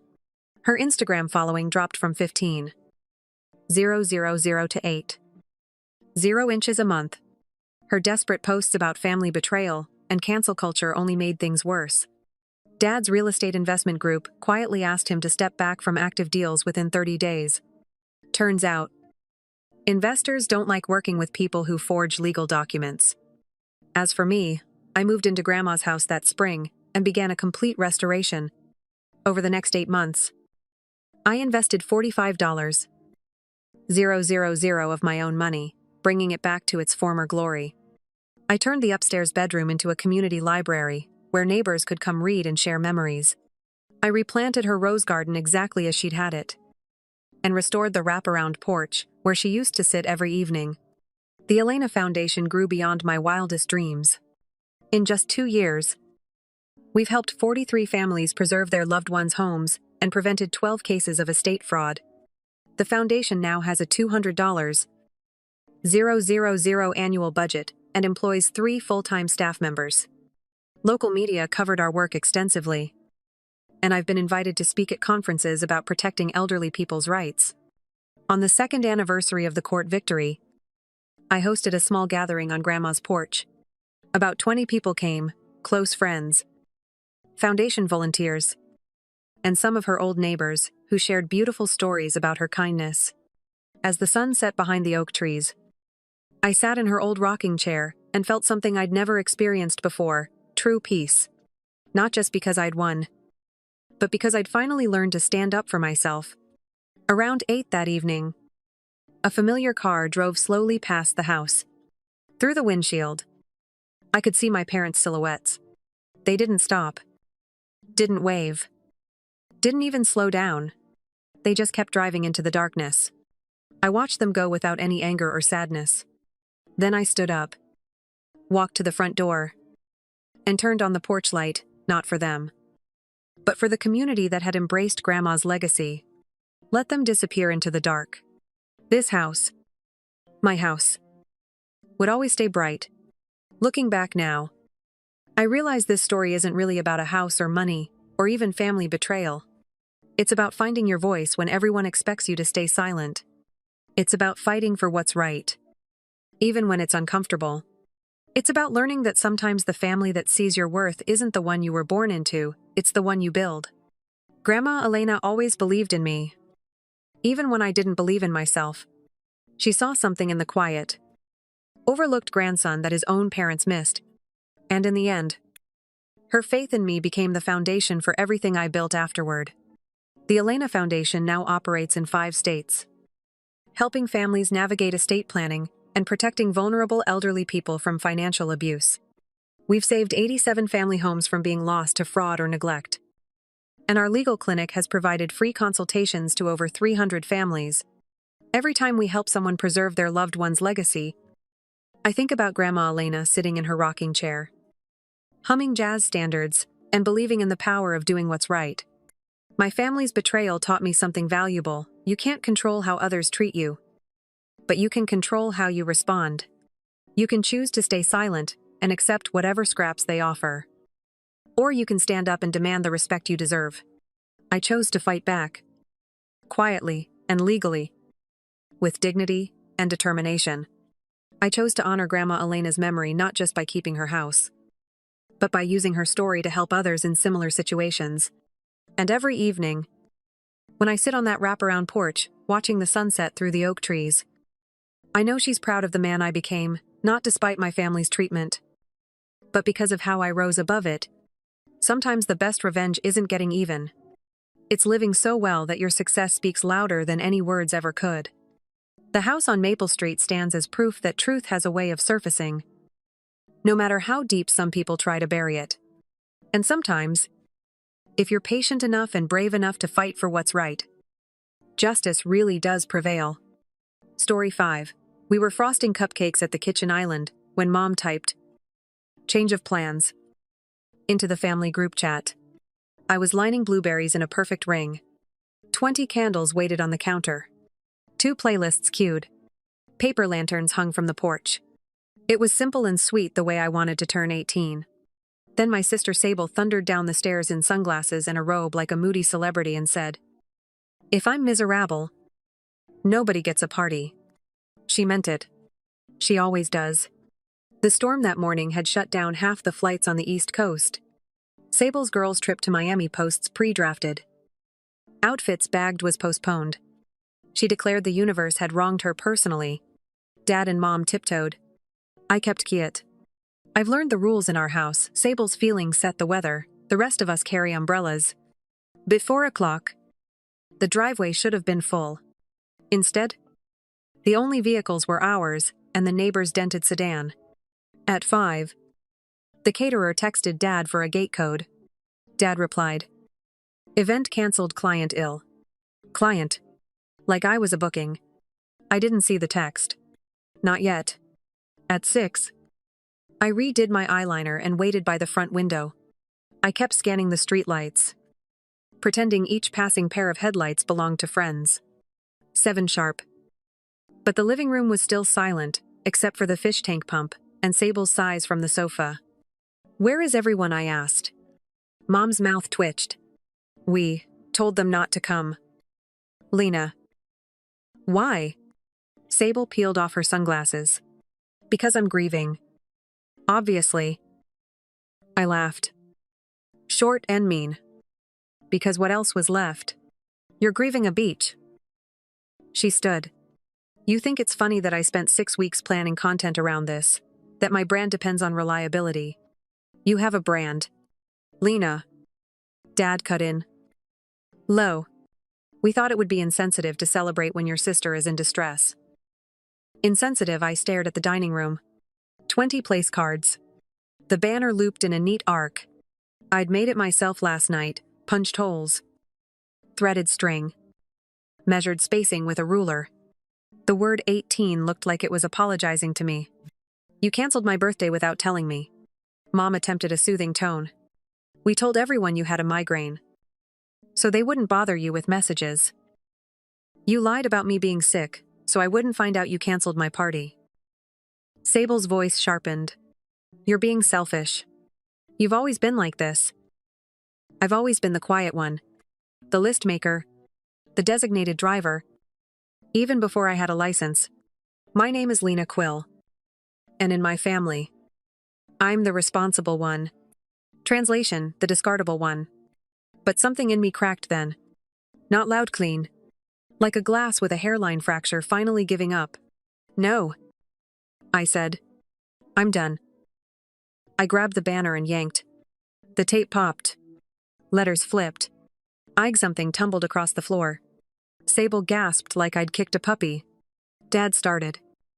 Lena. The doorbell rang. Nobody moved. It rang again. By reflex, I walked over and opened it. Cold air spilled in. On the porch stood my grandfather. Arlen Quill. In a dark coat. Hair neat. Eyes tired in a way I hadn't seen since Grandma's funeral. Evening. He said. Happy birthday. Quito. He handed me a small box, wrapped in brown paper, and twine like a parcel from another century. Then he looked past me into the house and registered the toppled banner. The untouched food. The stunned faces. What happened? Sable plastered on a smile. Granddad, we were just... Don't. He said. Without raising his voice. He's the only person Sable can't charm by blinking. I wasn't going to hide it. Not anymore. So I told him. I started with the storm. The canceled flights. The, if I'm miserable. Nobody gets a party. The migraine lie. The empty driveway. I said all of it simply. Like reading a grocery list, you're finally throwing away. By the time I finished, Grandpa's jaw had gone tight. He turned to Dad. Gavin. Dad spread his hands helplessly. We were trying to keep the peace. At your daughter's expense. Grandpa's voice didn't get louder. It didn't have to. Again. Sable rolled her eyes. Oh, please. I'm the one who got hurt here. Your trip is delayed. Sable. Grandpa said. Lena's milestone was erased. Mom tried the gentle approach. Harlan. We misread the moment. We were protecting Sable's mental health. She's been under pressure with her work and... Her work is videos about skincare. I said. The pettiness in me was visiting. Wearing glitter. Grandpa put a hand on my shoulder and squeezed once. I'm sorry. Lena. He looked back at my parents. I'm also sorry for assuming the monthly support I've been sending was helping you do right by both girls. Deb blinked. Dad. You knew he was sending money, I looked at Mom. For how long? She colored. A while. The brown paper box in my hands felt heavier. Grandpa went on. Calm as a winter road. Stipends. Mortgage help. Business bridge loans. The party budget. 2. You asked me for it 2 weeks ago. You said. It would mean the world to Lena. His voice softened just enough to make it hurt. It does mean the world to her. And you canceled it, to tiptoe around an adult daughter's sulk. I'm not sulking. Sable snapped. I'm spiraling. Grandpa turned to her. You are 24 years old and perfectly capable of surviving a rescheduled vacation. Silence. Except for the fish tank and my heart punching my ribs. Grandpa took a breath. I won't be sending another $1. Dad stepped forward fast. Dad. Wait. The shop. I said what I said. Grandpa looked at me again. Lena. Get your things. If you want, you can come with me tonight. The room tilted. Then steadied. Are you serious? As a heart attack. He looked back to my parents. She's been carrying this family's weather long enough. Mom's face did something brittle. You can't just take her. I'm not taking her. I'm opening my door. She'll choose. I chose.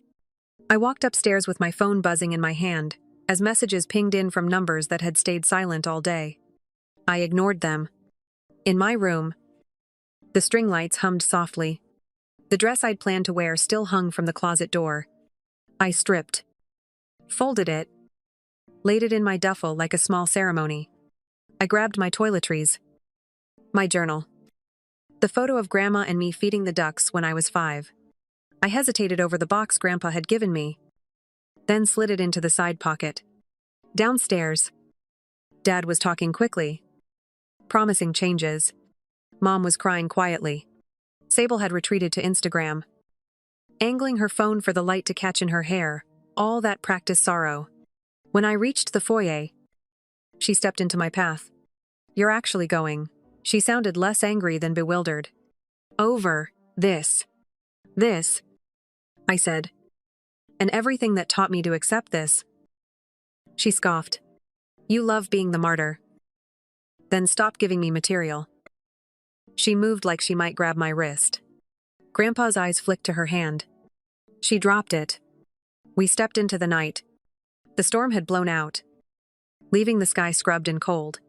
The neighbors' porch owls glowed solar green. The paper lanterns on our porch swayed a little, stubborn and useless. As Grandpa drove, he didn't say much. The wipers squeaked twice at a leftover mist and fell silent. The town slid by in familiar snapshots: the hardware store with the pink ladder out front, the diner with 7 kinds of relish lined in little jars, the car wash whale mural I painted in 9th grade. Still missing a fin because I had to leave early for Sable's pageant rehearsal. Breadcrumbs. All the tiny stories that add up. I should have come sooner. Grandpa said finally. "To the party? To you." His hands tightened on the wheel. I saw things. I excused things. I told myself, "They're young parents. They'll learn." They didn't. That's on me. I didn't know what to do with that. So I pressed my forehead to the cold window and let the night hold my hot face. After a while, I found my voice. "Thank you for showing up." "Always," he said. "From now on. Always." We reached his cottage by the inlet cedar shingles. A wind chime made of old keys. A porch swing that moaned like a friendly ghost. Inside smelled like lemon oil and coffee. He set my duffel by the guest room and nodded toward the kitchen. "There's stew on the stove. And cake. I figured your mother would have cake." I was wrong. "Let's save the cake," I said. "I want to open your present first." We sat at the table. I peeled back the paper. Inside was a small wooden box with hinges smooth as thought. I opened it. Nestled in blue felt lay Grandma's locket. Inside, 2 tiny photos, her on the left, me on the right, taken at the duck pond day. On the back, a new engraving: LQ, choose your weather. Happy birthday, Lena. Grandpa said. I cried then. Because of course I did. Not the big ugly kind. Quiet tears that tasted like relief. My phone lit up with messages I didn't open. The last one previewed on the lock screen from Mom: "We never meant to hurt you. We just knew you're stronger." There it was. The family motto. Written like a compliment. "You're strong. So, you can take it. So we can give it." I clicked the phone off and slid the locket chain over my head. The metal warmed against my skin. I wish I could say that was the end. That the door closed and the new life began clean. But families don't let go easily. And old patterns don't unlatch without a fight. The next days brought apologies with strings. A confrontation I didn't expect. And a truth I never asked for but can't unknow. Tomorrow, I'll tell you how the messages turned into a trap. Who walked me home when Sable waited outside the school gates. And what Grandpa admitted that changed the way I understand my own beginning. I woke up in Grandpa's guest room to gulls and the clink of a spoon in a mug. The locket warmed where it had settled at my collarbone. The house smelled like lemon oil and cinnamon. For the first time in months, my chest didn't feel like a clenched fist. Grandpa slid a mug toward me. "House rules," he said. 3 of them. You eat. You sleep. You don't apologize for taking up space. I smiled into the steam. "I'll try." "Don't try," he said. "Do?" My phone lit the table. 32 unread messages. The newest was from Mom. "We're sorry if you felt overlooked. Come home and we can plan something small. No noise. No. People. So Sable isn't triggered. Apology with a landmine. I muttered. Grandpa lifted a brow. That word if is where the trap lives. I typed back. Thank you for the apology. I'm safe here. Please direct communication through Grandpa for now. Seconds later. Sable chimed in. You're embarrassing us. Fix it with Granddad. He's being dramatic. I locked the phone and slid it face down. At school. People kept asking if my migraine was better. I let them. It was easier than explaining weather systems inside a family. Maya found me at my locker with a grape soda and a look that said, Spill. Maya has been my anchor since 7th grade. We met at a science fair when my volcano refused to erupt and hers flooded the gym. She's the kind of person who brings snacks to every conversation and remembers your exam days without checking a calendar. I heard storm. I heard new party. I heard Sable. She said. Which one broke you? All of them. I said. But I'm okay. You don't have to be brave to impress me. She bumped my shoulder. You need a ride after last bell. I'm walking to Grandpa's. It's close. Then you're not walking alone, said Rowan from the next locker down. Rowan is a head taller than everyone and built like a tree trunk. He's the validator in my life, the friend who points at the pattern you've been making excuses for and names it. Sable's posted 3 stories with the caption, Betrayal. I don't like it. I'll be fine, I said. You don't have to be. Maya countered. The last period bell rang. We spilled out with everyone else. Outside. The air smelled like wet asphalt and pretzels from the snack cart. That's when I saw the silver SUV idling half a block down. Tinted windows. Glossy. Familiar. Sable leaned against the hood in a camel coat and white sneakers. Eyes hidden again. She looked like an ad for perfume called Suffering. Rowan swore under his breath. Stay on the main sidewalk. Cameras everywhere. Hey. Mouse. Sable called when I was close enough. Mouse. The childhood nickname that used to feel like sugar and now tastes like chalk. We need to talk. Alone. I'm not going anywhere private with you. I said. Whatever you have to say. Say it here. A junior named Ari slowed her bike. She knows everything that happens on our block before it happens. Want me to stay? She asked lightly. Sure. Rowan said. Stepping a half pace in front of me. Public is good. Sable's smile tightened. You've poisoned him against us. Too cute. I kept my hands in my pockets. What do you want? Mom can't eat. Dad hasn't slept. The shop could go under. She widened her eyes like a stage actor. If you love them, you'll talk to Granddad and tell him you overreacted. I didn't overreact, I said. And it's not my job to fund a business that forgets I exist. She laughed once. This is because of a cake. This is because of everything that made the cake make sense. Her gaze flicked to my locket. He gave you that, of course he did. She stepped forward, hand lifting like she might touch it. Rowan moved. Don't. Back off. Redwood. She snapped. She looked at me again. Fine. You want conditions. We'll give you one. Come home quietly. Apologize publicly for the scene you made last night. I didn't make a scene. I left. And stop turning Grandpa against the family. Do that. And we'll plan a makeup dinner next month. Private. No guests. So I get a secret birthday if I behave. I said. Sable's voice thinned. Or stay with a bitter old man and watch Mom collapse. Don't weaponize her. I said. It's lazy. Ari's bike wheel clicked faintly where she'd put a toe on a spoke. The sound was tiny and sharp. Like a metronome behind Sable's performance. A gull cried overhead. Car brakes sighed at the corner. Sable's control slipped. You think you're special because a storm canceled my trip. She took a step closer. You've always been jealous. Of what I asked. The way they made you the sun and told me to be grateful for the shade. She lunged. It wasn't dramatic. Just fast. 2 fingers hooked the chain at my neck and yanked. The clasp bit my skin. Rowan's arm came between us.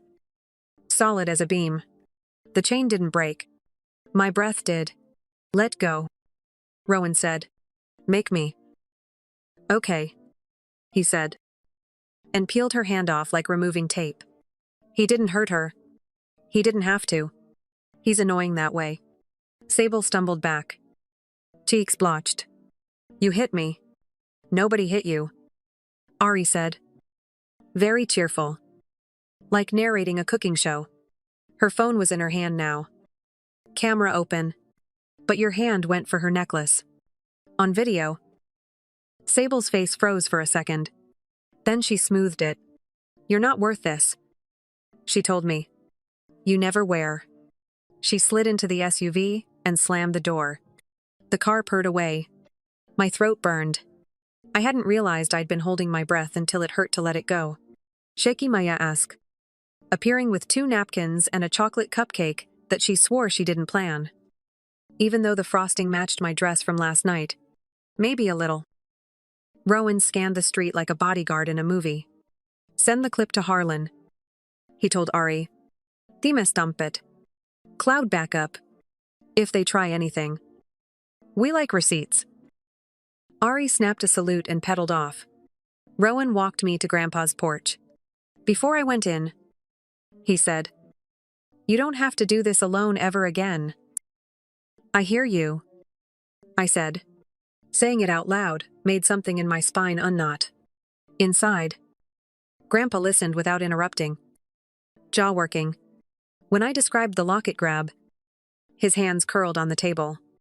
"We're calling Deputy Rivera," he said. "Not to press charges. To make a record. Paper trails keep bullies humble." He dialed. The conversation was brisk. When he hung up, he went to the den and returned with a fireproof box. He set it down between us and spun the combination. "There's something else," he said. "You deserve the truth. I should have told you sooner." My breath went uneven again. For a different reason. He lifted out a thin folder and a photograph. The photo showed my mother 8 months pregnant. Hair a mess. Smile brave. It was dated 2 weeks before I was born. He slid the folder to me. Inside were forms with stamped dates and lines filled in with careful blue ink. Application for voluntary relinquishment. Prospective adoptive placement paperwork. A letter from an agency. A hospital note. In the margin, a name I didn't know, Baby Quill. Pending. "I don't understand," I said. Though I did. "They planned for 1 child," Grandpa said softly.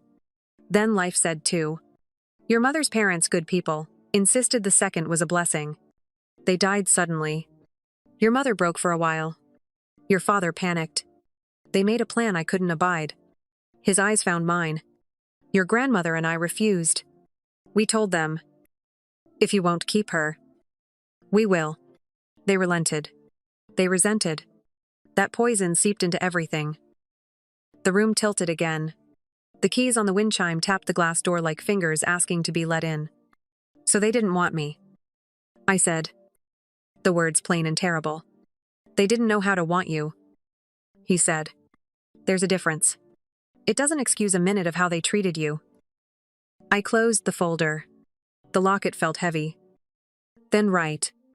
Pieces I'd been carrying without names slid into place and locked. "I'm not going back," I said. "I didn't ask you to. But I am going to test them," I said. The idea had been forming all day. Tooth by tooth. Not because I want a return. Because I want proof of who they choose when nobody is watching. I'll set a boundary. They can meet only by treating us as separate adults. If they can't, that's their confession. Grandpa didn't smile. But his eyes warmed. "What boundary? If they want me under their roof." Sable moves out first. She's 24. She has a job. If they can't choose fairness for once, I have my answer. "That's clean," he said. I typed the message. It felt clinical to write. That helped. I hit send and set the phone down. We had to stew. We split a slice of the saved cake. We watched the inlet darken to ink. At 9, my phone buzzed again. Dad, we'll discuss and get back to you. Mom, this is cruel. Sable home is mine. I muted the thread and went to rinse dishes. Through the window. The porch light threw a soft circle onto the steps. Moths battered themselves at it. Frantic for brightness. Unable to rest. I recognized the feeling. Before bed, Grandpa knocked on my door. One more thing, he said. If they escalate. We escalated calmly. We let facts speak. We don't trade insults. Lawyer rules. Life rules, he said. Sleep. I tried. I dreamed of a house where every room had a different weather. In one, it rained confetti that dissolved in your hands. In another, there was wind, but no sound. In the last, the air was clear and still. Morning would bring their answer. And something even stranger, a message from an uncle I barely knew. An offer that wasn't a gift. And a video I never asked to exist, lighting a fuse I couldn't put out. Morning came gray and quiet. The gulls argued over nothing. The locket lay warm against my skin. I checked my phone with that small dread you get before a test. 3 messages waited. Dad, we considered your condition. It's not realistic. Families don't evict each other. Mom, we can't punish Sable for a tantrum. Be reasonable, and come talk. Sable home is mine. Period. I set the phone down like it might crack the table. Grandpa poured coffee and didn't comment. He slid the sugar closer. That was his comment. Before I could answer, a number I didn't recognize buzzed my screen. Uncle Theo. We've met twice. He lives 2 towns over. Owns 3 car lots. Speaks in deals. Theo heard there's drama. I'm buying in as a silent partner to keep your folks afloat.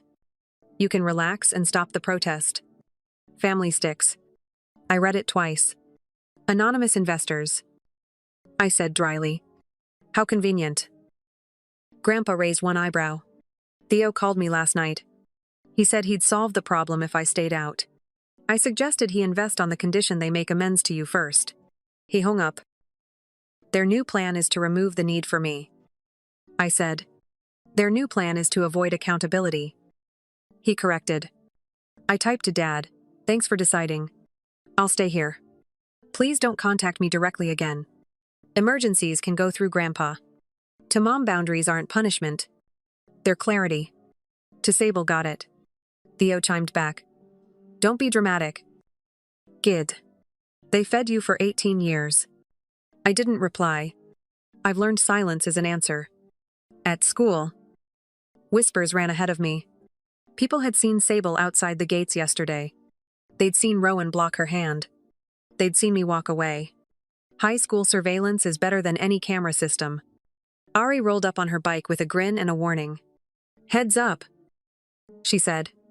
Someone else filmed the end of your sidewalk scene. It's on a local T account already. Comments are spirited. My stomach dropped. I hadn't wanted this online. We kept Ari's clip private on purpose. Who posted? Guy from tennis. She said. He thought it was wild. He tagged Sable. It's got 20,000 views. Rowan appeared like he always does, when I forget I need him. We can't control it now, he said. But we can control our part. No public statements. No subtweets. If they smear you, we post the facts and stop. Maya squeezed my arm. I hate that this is content. The funny thing is, I said. Yesterday, I wanted people to notice me. Today, I want to disappear. By lunch, Sable had posted 3 stories, a black square with betrayal, a crying selfie with vague captions about toxicity, and a shot of her wrist with a faint red line. She didn't say I caused it. She didn't have to. Her followers did the math they wanted. Comments flooded my DMs. Some kind. Some not. One stuck like a thorn. You stole her grandfather. The logic made me wince. It's how our house always worked, possession, masquerading as love. I muted everything. We ate fries in the band room with the door propped. The radiator hissed like it had a secret. Maya split a granola bar, exactly down the middle. Which is one of the million reasons I trust her. Do I need to worry about going to my parents' place for the rest of my stuff? I asked. Not alone, Rowan said. Not with tension high. Bring me, Maya said. I'll label boxes like a drill sergeant. I smiled. Deal. Grandpa texted me a photo after last bell, the folder from last night. Now joined by a small black notebook. Caption found more. Come home. At the table. He opened the notebook. The cover was cracked. Inside were columns in Grandma's tidy script dates. Amounts. Notes. A private ledger. It's your grandmother's, he said. She tracked gifts so she could keep things fair. You know how she was. I ran my finger down the page. $10 to Lena for field trip. 10 to Sable for art supplies. 50 to each for birthdays. Then, 3 years ago, the balance shifted.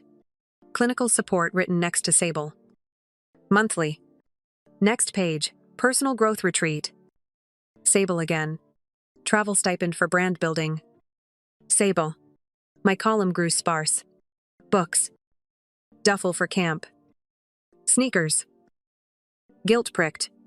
Not because I'd had less, but because I'd swallowed my wants so often, it felt normal. Grandpa watched my face. I didn't see this while she was alive. He said, if I had, I would have asked questions. I missed it. It explains why they forget fairness so easily. I said, they've had practice. He nodded once. This isn't ammunition. It's perspective. Use it if you need to remember, you're not imagining things. Before I could answer, my phone lit up.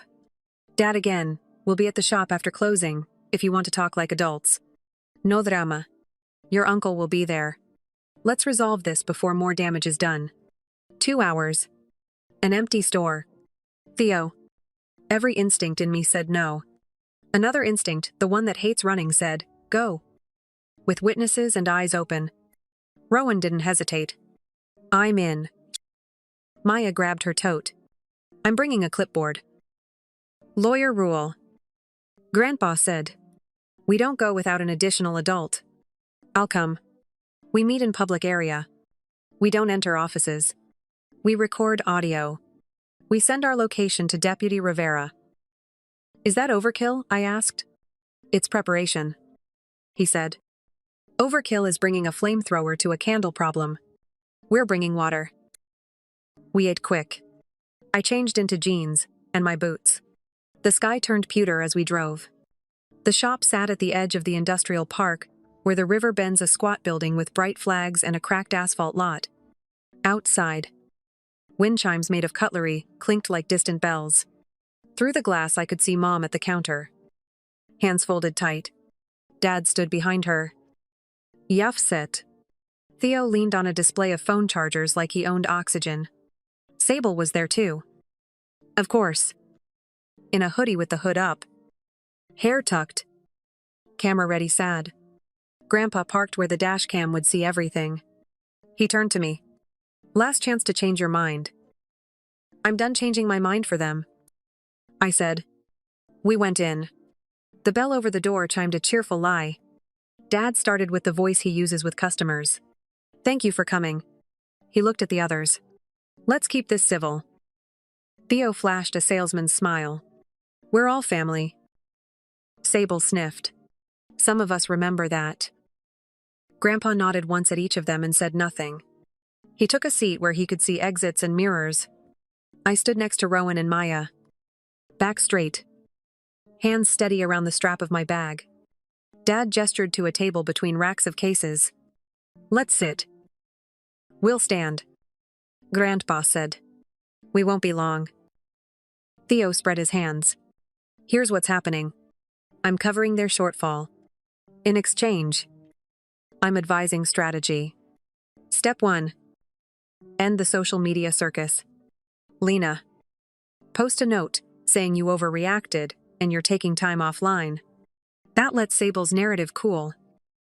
Sable's eyes cut to me. It's not a narrative. It's my truth. Grandpa's mouth twitched. The only sign he'd heard that sentence too many times in courtrooms. Dad jumped in. If you do this, we reset. We'll plan something small for you. We'll. No. I said. I'm not negotiating my story to save your optics. Mom's voice shook. We're drowning. Your grandfather pulled the rope. Help us steer back. Grandpa didn't pull anything. I said. He stopped pretending the rope was air. Theo's smile thinned. Then here's my counter. If you won't fix the online mess, sign a short statement saying you're choosing to live with Harlan by preference. Not because of abuse. We'll keep it private. But if things escalate, we'll need it. Rowan exhaled hard. There it is. Is this a non-disclosure about my life? I asked. It's protection. Theo said. For everyone. Grandpa stepped forward. Finally. His voice was soft steel. She doesn't sign anything. We're done. Dad frowned.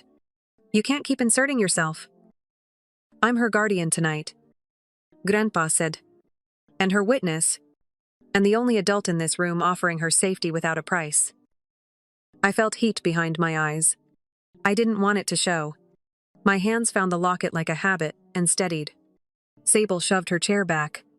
If you loved us, you'd stop hurting Mum. If you loved me, I said, you wouldn't set the terms as my silence. The room buzzed faintly, the refrigerator in the back room. The fluorescent lights clicking. The low hum every shop has when you're quiet enough to hear it. That's when the bell chimed again. Deputy Rivera stepped in hat tucked under his arm. Expression neutral. Evening, he said. Got a call that there might be a volatile family meeting happening. Thought I'd swing by. Grandpa didn't look at me. But I knew. He'd sent the location like he said. Rivera's presence changed the air. The performance drained out of Theo's smile. Sable slumped harder into her hood. Dad put both palms on the table like it might ground him. We were just leaving. Grandpa said. No. Mom blurted. Then bit her lip. I mean, please. Just 5 minutes. Let us give Lena something she left. She stepped behind the counter and lifted a small gift bag with tissue paper. Harmless. Normal. The kind of bag you get from a nice candle shop. She held it out to me with 2 hands. Eyes wet. It's yours, she said. No tricks. Every nerve in me said don't. But the room was watching. Rivera's gaze rested on the bag. Then my face. Calm, but alert. I took it. It was heavier than it looked. Inside, under tissue, was a velvet box. Not Tiavelry. Too large. I opened it. Papers. Copies. A flash drive taped inside the lid. My name in my mother's handwriting on the top page. Dated last winter. What is this? My voice sounded far away. Proof, Mom said. Of our side. The fluorescent light hummed louder. Or maybe I finally heard it. The gravel outside crunched under a new set of tires. The sky in the window looked bruised. I closed the box. I didn't know yet what I'd find on that drive. I didn't know my mother had been building a file. Or that a video I hadn't seen would sit on it like a spark in dry grass. We walked out with Rivera beside us. The bell chiming our exit. On the sidewalk. The wind tasted like metal. Grandpa's hands were steady on the wheel when we left. At home. I set the velvet box on the table like a bomb and stared. Tomorrow. I'd open it. Tomorrow. In a sound I thought I knew, my own voice would come back to me from someone else's phone. And the truth I'd been circling would stand up and turn around. I didn't sleep much. The velvet box sat on the dresser like it had gravity. By morning, the whole house felt quiet in a different way. Like sound was waiting. Grandpa set his laptop on the kitchen table and wiped the screen with his handkerchief. Eat first, he said. I ate half a slice of toast. My stomach argued. The locket felt heavier than yesterday.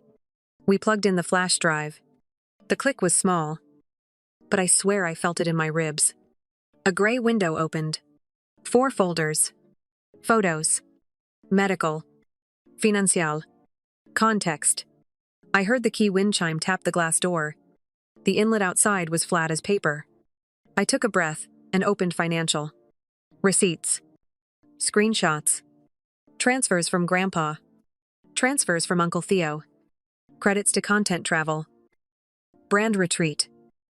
Wellness seminar. Notes in Mom's handwriting. We'll make it up to Lena later. Sable needs this for stability. Tell Dad to ask Harlan nicely. Grandpa didn't speak. He just put a legal pad between us and wrote dates in a neat column. He underlined the day of my canceled party and drew an arrow to a transfer labeled Event Budget LQ. Below it, a second transfer, trip delay comp S. Twice the party amount. Same day. My throat went tight. I clicked back and opened medical. Scans of forms. One letter stood out. Postpartum psychosis resolved. Another grief-induced depressive episode monitor. A note from a family therapist. Parents report splitting older child fragile. Younger resilient. Risk parentification of younger. A highlighted line in the margin. Do not offload stabilization duties onto adolescent. The ink might as well have been a flare. There it was. In black and white. A stranger had warned them years ago. They'd read it. They'd kept going. Grandpa nodded once. Tight. Save a copy, he said. Cloud and drive. I clicked context. Grandpa and I opened a folder packed with audio and clips names typed in a rush. Call, birthday. M4A. Kitchen, 8 p.m. MOV. Shop, talk, Theo. M4A. The last one was dated last week. Start with the birthday call, he said. Mom's voice filled the room. Warm. Practiced. Little Lena has a sudden migraine. Doctor says dark room. No screens. Please don't text till tomorrow. Underneath. The faint hum of our fish pump. Then Sable's whisper, say, sudden. It sounds more serious. Click. We played kitchen, 8 p.m. Mauve. The phone was propped by the coffee maker. Tilted. It saw me ripping down the banner. The doorbell rang. Mom's face wasn't sad, relieved. Pause. Grandpa said. In the quiet. Dad whispered. Thank God it's Harlan. He'll fix it. Mom, if he cuts us off, Theo can step in. The door wasn't for me. It was for leverage. Shop, talk, Theo. M4 confirmed it, cups clinking. Slick voices, Theo. She's leverage while she's under your roof. Mom, I can get her to apologize if we frame it as protecting me. Theo people eat fragile mother. It sells. Facts now. Grandpa said. We saved. Labeled. Timed. Then garage, 12. Mauve Sable pacing. You promised if I hit numbers by spring. You'd talk to him about moving her out. Mom, we can't force her out. We can make her uncomfortable. It's easier if she leaves mad. Photos? Then a lone file vid, Grandma. MOV. Grandma on the porch. Wind chime soft. Bird. I see you. Doing the lists isn't love, it's training. Your mother broke. Your father got lazy with courage. Your sister got greedy for safety. None of that is yours. If you need a place, go to Harlan. Choose your weather, even if they call you selfish. We built a record folder. Printed a timeline. Deputy Rivera read it all. Don't post. Don't threaten.